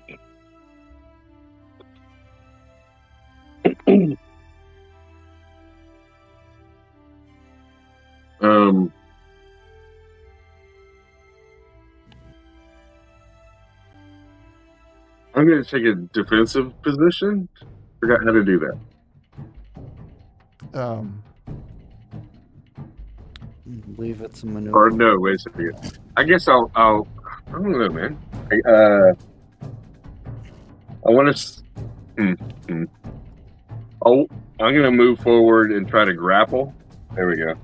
And while grappling, try to say that we're all. Well, excuse me, but we're heroes. I don't understand. I don't know. Basically, like, what's wrong? So. Okay. Go ahead and move in close there. And then give me a unarmed. Yeah. Bottom of the list for. Yeah, that's good. That's a whip. Yep. No, you are you go to grab the one of the three or two of the three with your two hands of her arms, but they expertly spin out of the way, and you find yourself now in between two of her outstretched arms, and kind of like she's not grappling you back, but the arms, right. the buzz saw, and the pincers on either side of your body now. Okay.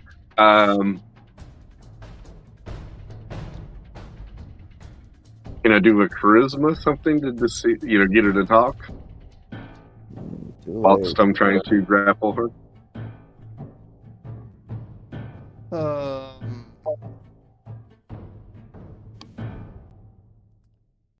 Yeah. I'll let that happen. Let me pull up her character sheet because it's going to be opposed, though. I'm not too bad at that.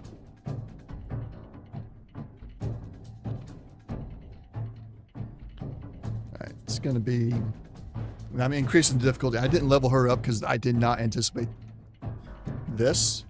Right. So I'm going to level up her rolls as the rolls come out. Try and keep it fair and keep it on a challenging level for you guys. So it's going to be a difficulty 2 instead of the 1 that came up there. So I will. Where is it? Smooth Talker. It is an opposed, so I get to re-roll 1 of these if need be. Okay. Also, Go considering ahead. your current position with her and where her weapons are at, and the fact that you're in the middle of combat, she's no longer trusting the group. The complication range has been increased to the maximum, 16 to 20. Yep. Curves of speech. Yeah. Roll it. Awesome. Oh, hey, no.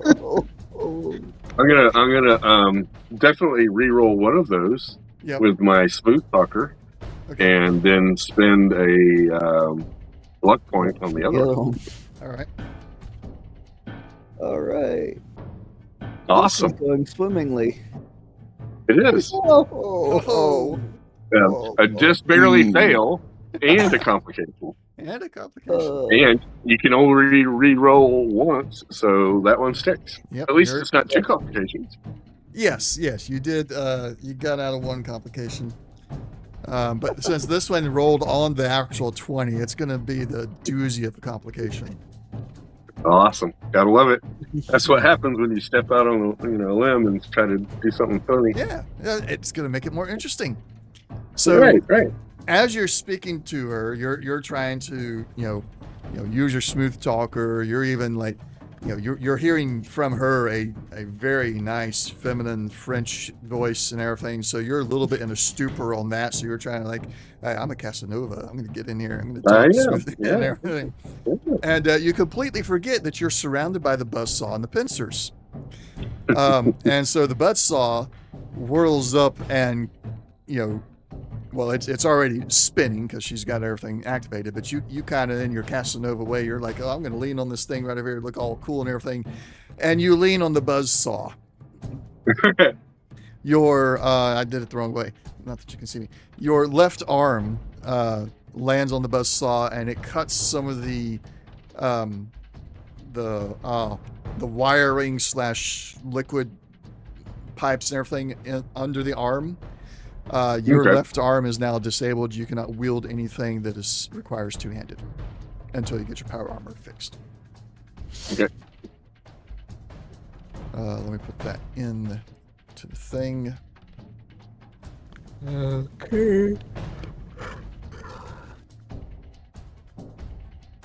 So kind of like the same thing as if my left arm was critically injured or something. Yeah, similar to that. Except this is going to require, getting out of the power armor, a whole different process of repairing that you're probably not going to be able to do in a particular combat encounter. Right. Making work for you, Gene. Yeah. Yeah, that was gonna be my question. Like, is this a field repair or no? Yeah, I mean, it's a field repair, but not a mid-combat field repair. Yeah, gotcha. I think that's all of the actions you got, Slash, unless you're Yeah. wanting to purchase more action points to take more. No, I'm good. All right. I think I've done enough. It is Clara's turn. Since you are right there, Slash, she is going to continue to attack you. She's a bit insulted that you thought that you could woo her. Right. Okay. So continuing with the buzzsaw, she will attempt to slice and dice your armor, and no joy. I'm not going to worry about that right now. She is what she is. Jack. Okay. So,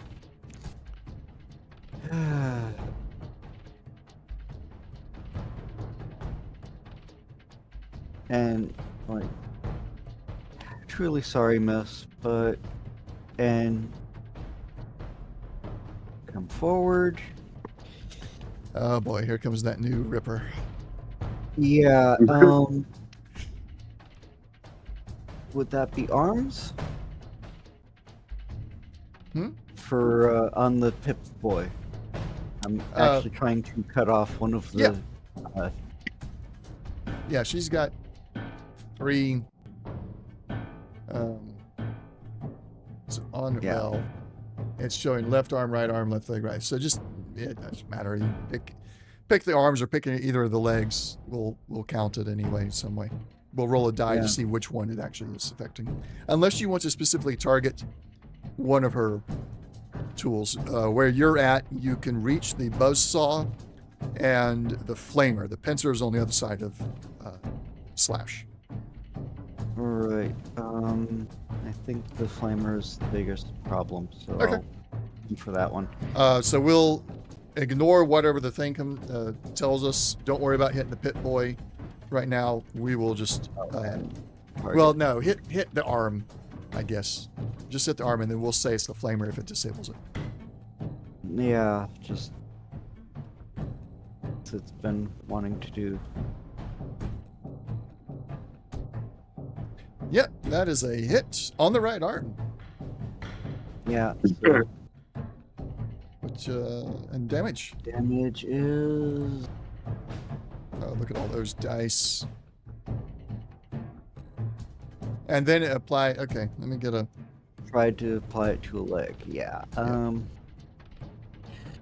That's weird. Getting a screenshot of that because I've been waiting for that to come up again so I can report it. There we go. 1 second, guys. Let me get this saved. Probably more like 10 seconds. Yeah, at least this time it's the same side of the body. Mhm.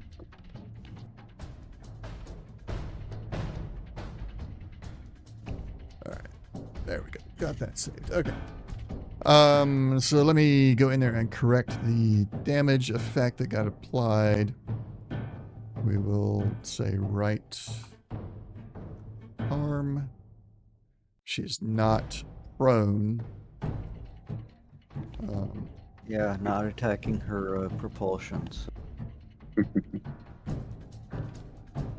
Disabled. Disabled flame thrower. All right. Okay. And what's the persist do again? Persistent, that is each effect, it does the same damage over however many times an effect is rolled on her turn. Yep. Let me look at that one time. Let's see. If one or more effects are rolled, the target suffers the weapon damage. So it doesn't matter how many effects; it's just one or more. Yeah. Yep. So next turn she takes 8 points of damage. Okay. And she'll. How many effects did you roll? 2. So Yeah. It she'll doesn't. It apply for doesn't. 2 No, rounds. it says if. For a number of rounds equal to the effects rolled. Yeah. Okay. I see. Yeah. So for the next So- 2 rounds, at the end of her turn, she will take another 8 damage. And I think there's a way that she can try and get rid of it. But, Yeah, she can major action to fix that. we'll handle that when we get there. Anything else for you, Jack? Cool. Aside from, like, we really were trying to do this peacefully, and we do want to help her, well, finish out her last wishes. And that's just... I know I am not going to be able to make a roll for this. Well, Just a if you statement. want to roll, can. Yeah, no. No? Okay. And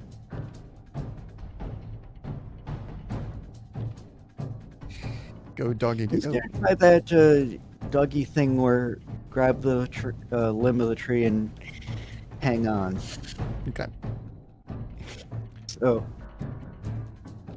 okay, this is gonna go funny. Bite.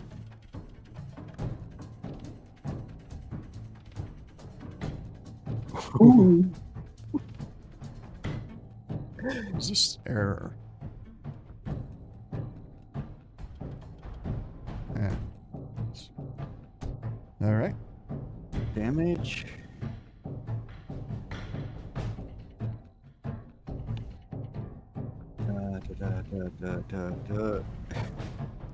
Yeah. And as Bane comes up and grabs a hold of the flamethrower arm that you have now disabled, it's still kind of hanging there, but it doesn't move out of the way as easily. Bane comes up and grabs a hold of it, and with all of his weight and everything, it just comes crashing down. And as it happens, her thruster hits the floor, the flames kind of backfire back up into the thruster, and the Miss Nanny explodes. Frag. Oh, this is gonna hurry. Oh, that was the wrong dice. My apologies.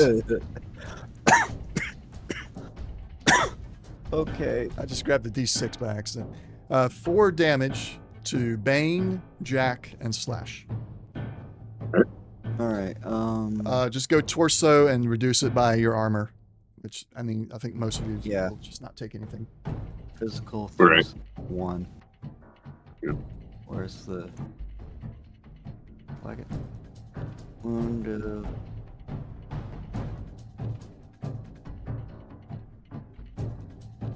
All right. Not letting me do, but he took a point.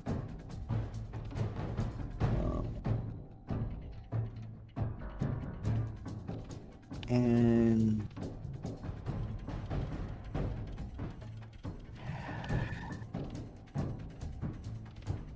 Okay.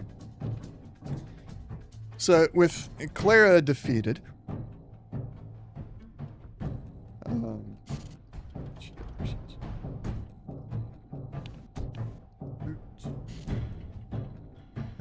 party sheets.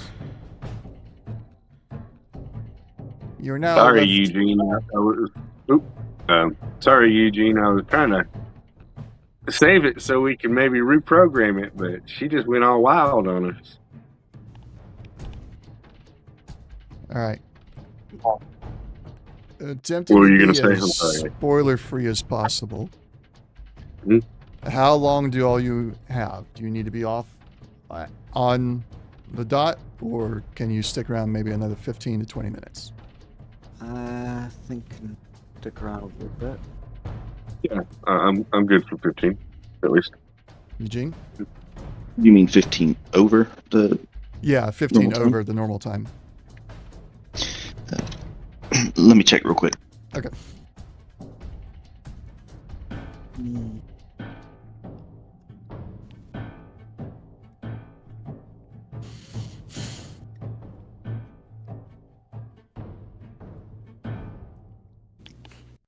The hardest part, I think you might agree, Slash, Germ.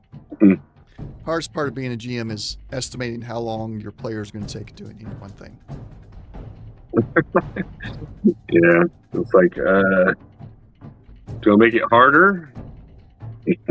Yeah, and sometimes just Right. like the story stuff is like, I think they're going to go this way because they've gone this way before and other times in similar stories, and then you don't go that way. Yeah. It was like I think I was trying to. anticipated. I was trying to catch up, Dr. Rast in something. That's all. No, it's Yeah, like I look and- at the stats. I look at past sessions. Like, oh, I present them with this kind of thing. They've done this every time they've been presented with this kind of thing. So let's do it again. That's the way they're going to go. And then this time you're like, nope, we're going the other way. I'm good for like 15. About 15. Okay. Yeah. We will then with that in mind, because we are in a little bit of time crunch, and we're looking at definitely going over because of the next thing. I'm going to kind of just push you guys past the searching phase here. I will do table rolls later for any random stuff that you find in the vault, but in the bunker. But we're going to push straight on to, the discovery of the Gek. We're going to spread you guys out a little bit more here because you're out searching, looking around. I will get out of my armor so that I can use both hands. Okay. Please unequip it in your inventory. All right, give me a second. Anybody else getting out of their armor? Yeah. Nah, not unless there's a computer or something to hack. There he is. But we're not really focused on it. So yeah, you'll stay in your armor. You'll see the computer and like, it's a portable computer actually. So you're like, oh, we'll take this back and use it at Raven's Watch, and make that the new base of operations instead of trying to go through things here. All right, so Jack and Slash are out of their power armor. Eugene is still in his. Would you please ping where you would leave your power armor at?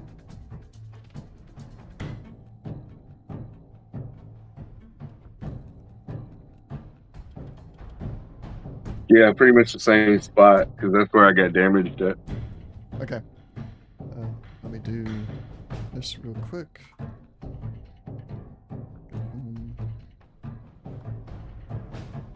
Power armor, and I'm going to.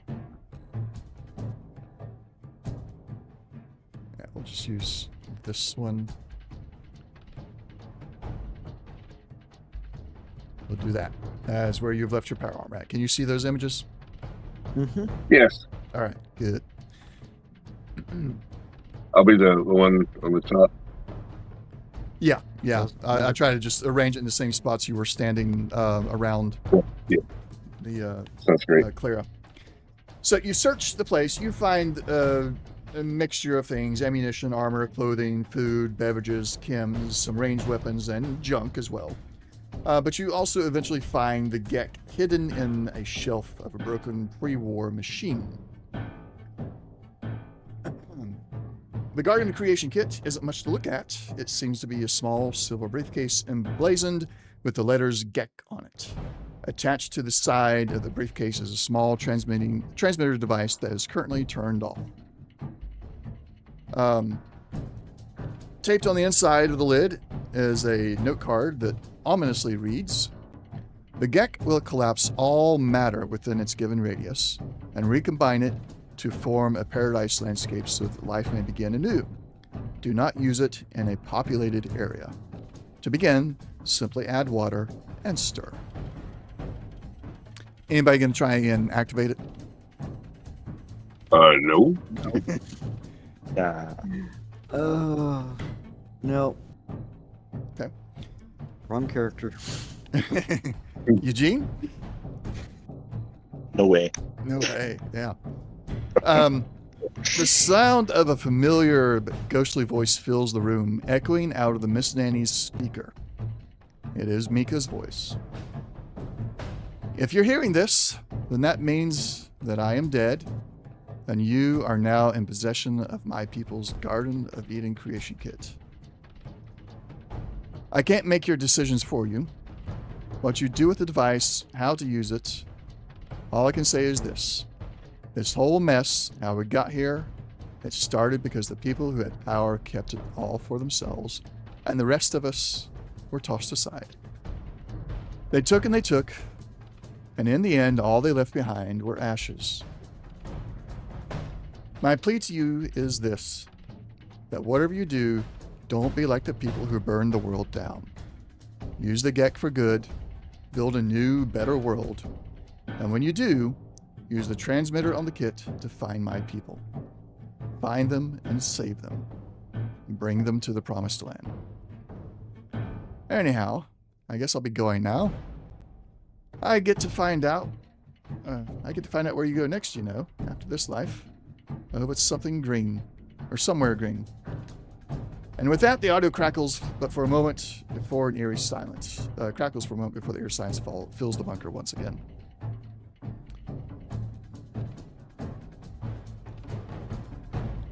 As you listen to that and you're all starting to come back together, a hiss comes from the door of the bunker as it swings suddenly open, and a pair of humans dressed in the uniforms of the town guard step through into the room with pipe guns in hand.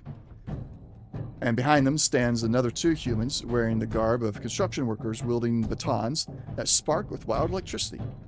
All the figures look at you and your group with blank, expressionless stares. Get that encounter pulled up. And then add them to the thing. Delete.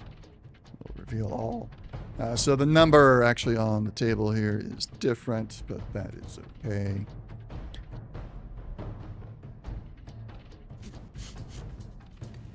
So, yep. And they will go first, since they have entered this room with the intent, hostile intent. I just see 3. Yeah, the description is like, so it's like the description is there's 4. The if you have them leveled correctly, it's supposed to be the same number of players that you have. So yeah, fun times dealing with descriptions being different from what the instructions tell you to do. And auto pipe gun at Eugene. That is a hit with no damage. This one here seems slash across the counter there with no armor. Slash. I do have my helmet on. Outside of that, Dad blasted you.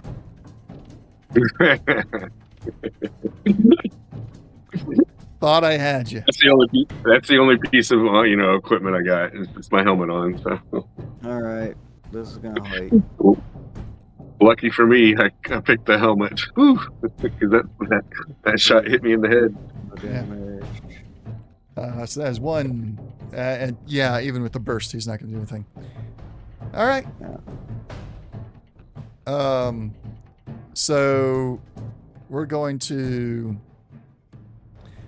roll a d4, ignoring 4s. 1 is Eugene, 2 is Slash, 3 is Jack. Ignoring 4s. Slash, you're the one that found the Gek. Now that... Oh, I accidentally deleted Dr. Rest. Yeah. Now that the combat has started, what will you do with the Gek? Am I first? No, you're not first, but I do want to have an idea of what you're going to do. I'm gonna try to give it, pass it off to Eugene. Okay. He's the only one in power armor, correct? Yeah, he is the only one in power armor. Yeah. Just the wrong button. So Dr. Rast is first. He's going to move over and he's going to take cover behind the kitchen area here. And as he gets down and gets his head underneath the kitchen, he looks up at you and is like, kind of motioning for the Gek. Slash, okay. It is your turn. I'm going to try to run past him. Okay. And I'll go over to Eugene and hand off the Gek to Eugene. Okay.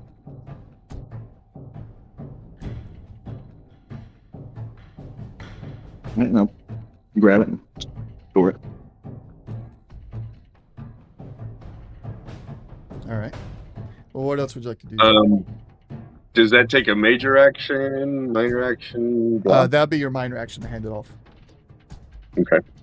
And that was 3 feet, I guess. 4 feet. I Yeah, can't there's remember. 3. You got 2 left. Is this gonna that thing to my right? Is that gonna cover or block? That's what I mean. Block It's- my vision. No, it's a low table. All right, cool. Then I will take out my pulse grenade and I'm gonna throw it at these guys. Wait a second. Do I don't recognize that they're synth. Never mind. No. I'm gonna pull out my frag grenade and throw it at them. Okay. All right. Go and target whichever one you're wanting to target then. Okay, right. And then make the throw.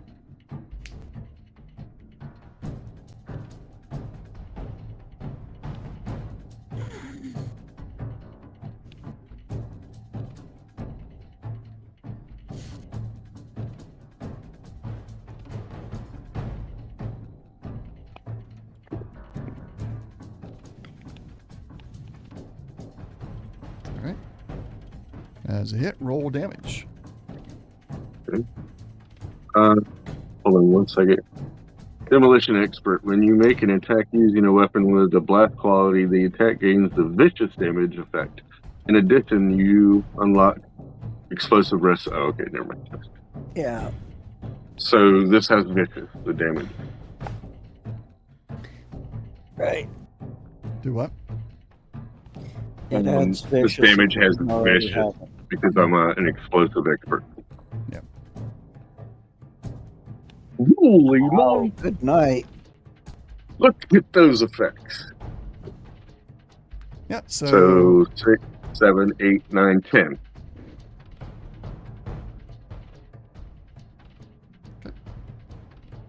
And with the blast as well, the other 2 take that as well. All right. And that's me. Jack, your turn. All right. So.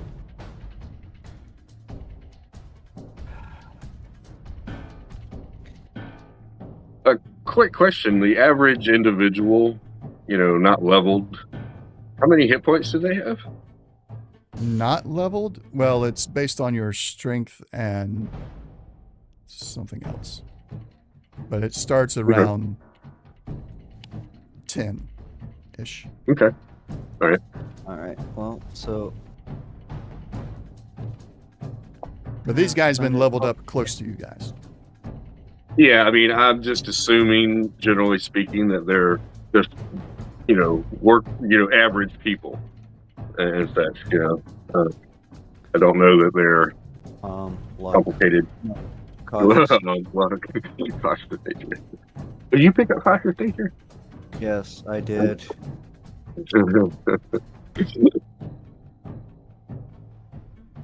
All right. You have hit. You got 1 extra action point out of that. And roll damage. Yeah. So, What'd you use? Powerful hunting rifle, which the audio is not Okay. working for some reason. Gotcha. Okay. He has gone prone. Anything else, Jack? and start heading for the armor. Like. Okay. It will take a major action to get into the armor. Yes, it will.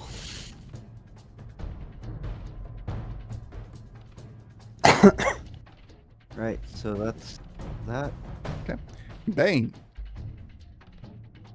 Alright. Duck under and through. And Harry. Target and attack. Snarling armored duggies.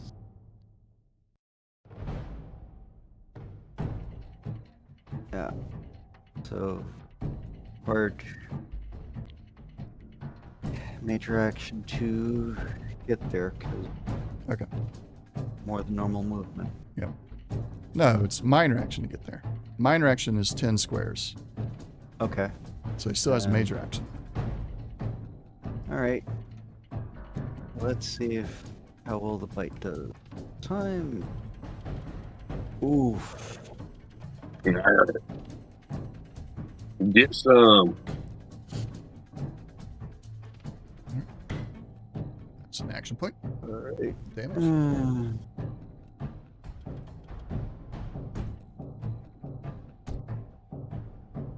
All right.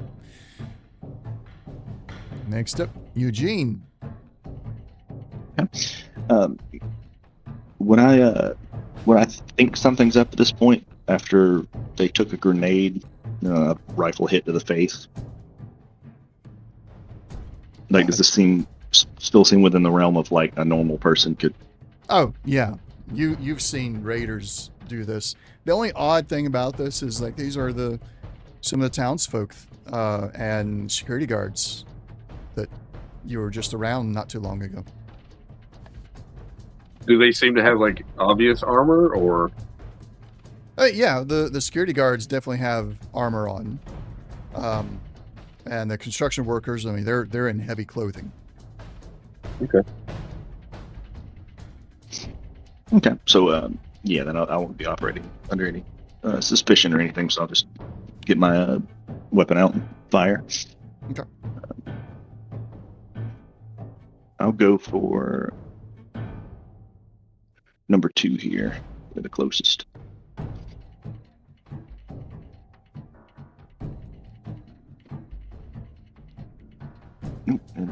Oh, there it is. Yeah. There you go. And I will hit them with my plasma rifle.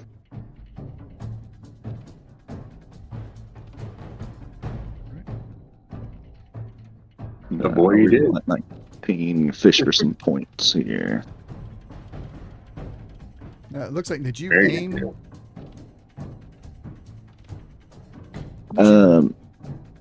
I didn't aim. I forgot to, but I still have caution of nature. But it's no, it's like it's saying that the difficulty is 2. I thought these guys were 1.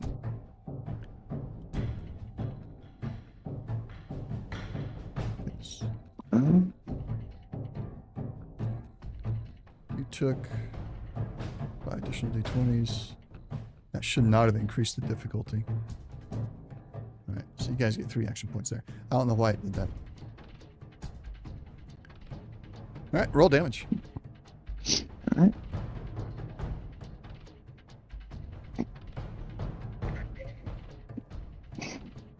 One of these days, I'm going to remember how many I can add. Sorry. No, I'd do the same thing myself. 5.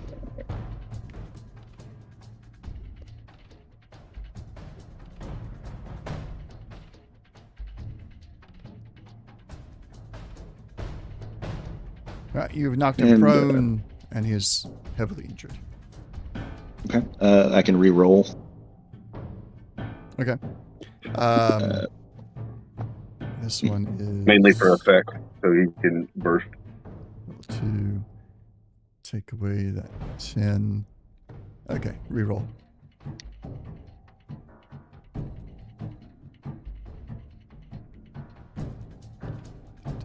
And there's okay. All right. Anything else? If they're still not down, I'll Oh, it doesn't burst. Sorry. I'll take an additional major action. I will Okay. spend add a d20. I'll aim this time, and I'll go after the same one. Okay. Go. Target up again. It did take the target away. Oh, gotcha. So this will increase it to 2. Yeah, this time Yes. it should. Yeah. Yeah.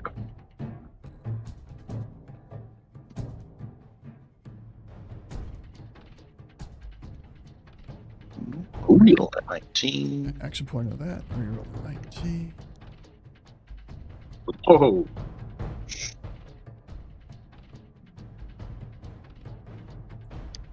Eugene. You action Jack. point people. What?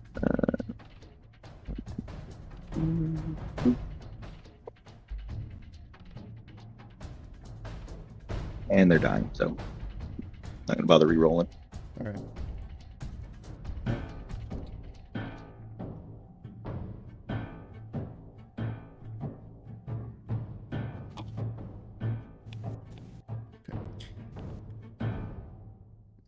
What is Charlie gonna do?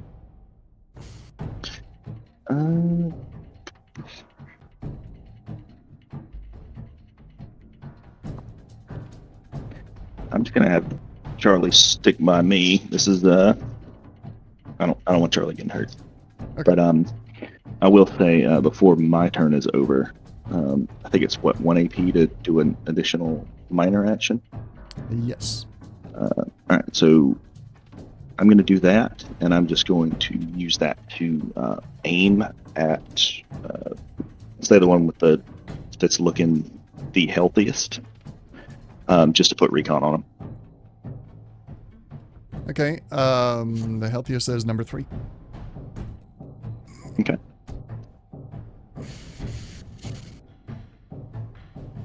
And what's recon do for us? So the next person that makes an attack roll can re-roll a d20. Okay, sweet.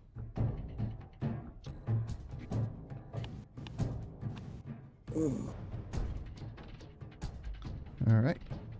So Charlie's gonna just gonna stick next to you.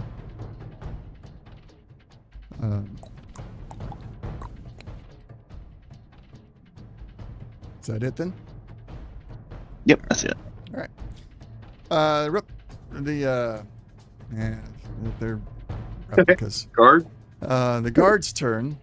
That's the one thing I don't like about this module. They're like, oh, keep the whole replica thing a secret, but then the token is like, how do I know, keep it a right? secret when the Yeah. token is that? Yeah. Yeah. So, that being said, I am clear my action point pool and reset it to 3 because I'm spending 3.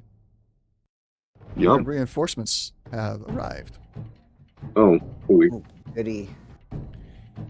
And for the first time, we're actually going to do a group action here because they all have a very particular goal in mind.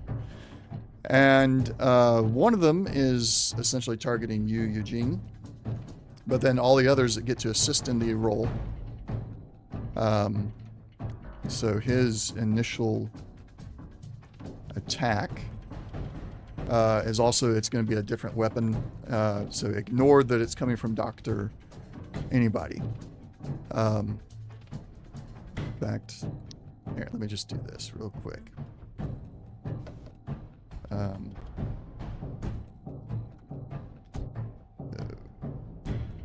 Like that. Let's unlock this. Take this. Do that. And do that instead. Okay. There we go.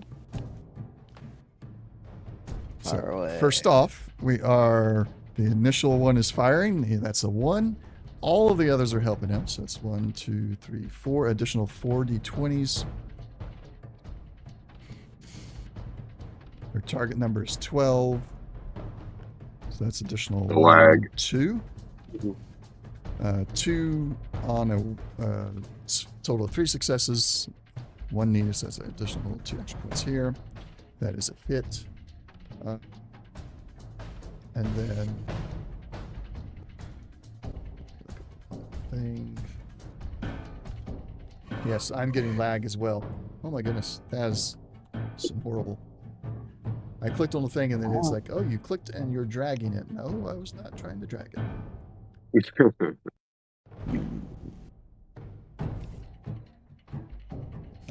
know if I want. Grouped.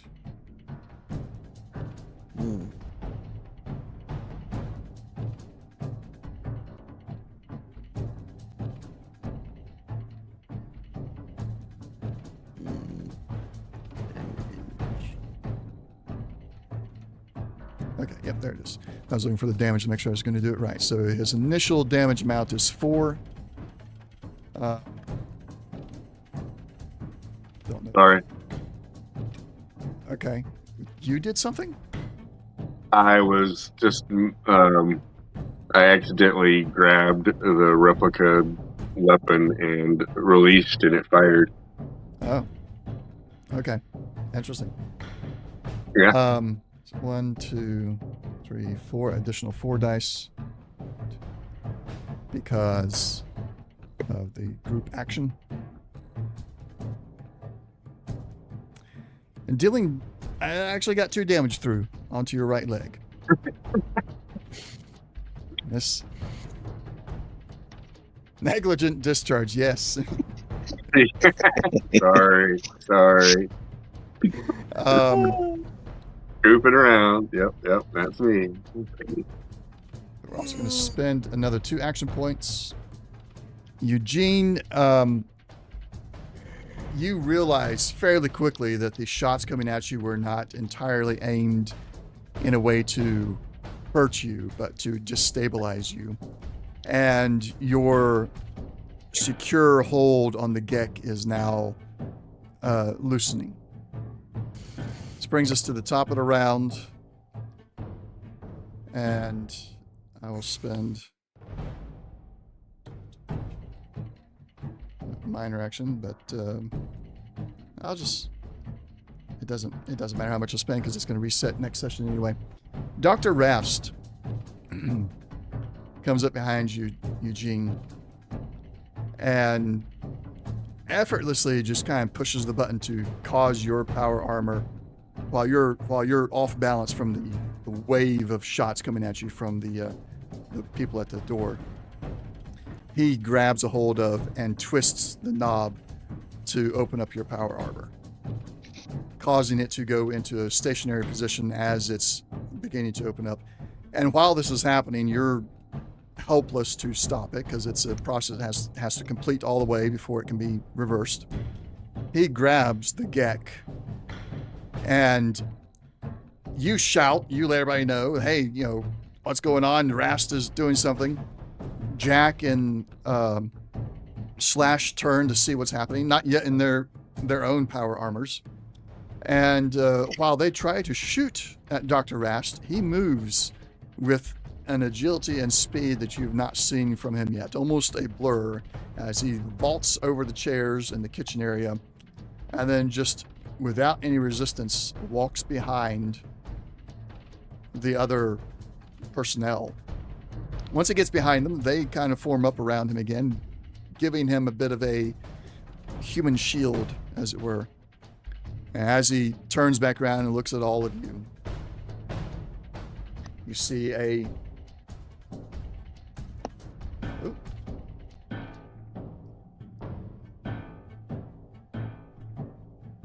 You see a small twist of a smile come on his face for the first time. And the gunfire pauses just long enough for him to say, "You didn't expect that I was ever going to let the Gek fall into your filthy human hands, did you? I'm afraid that this was only going to ever end one way for the lot of you." And he turns to begin walking out the door, and that is where we must end for today. All right.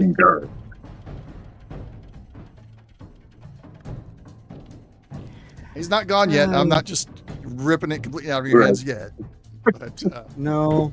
kind of. So I do need to remember next is duck and cover. All right. Any questions, concerns, or anything before we go ahead and wrap this up?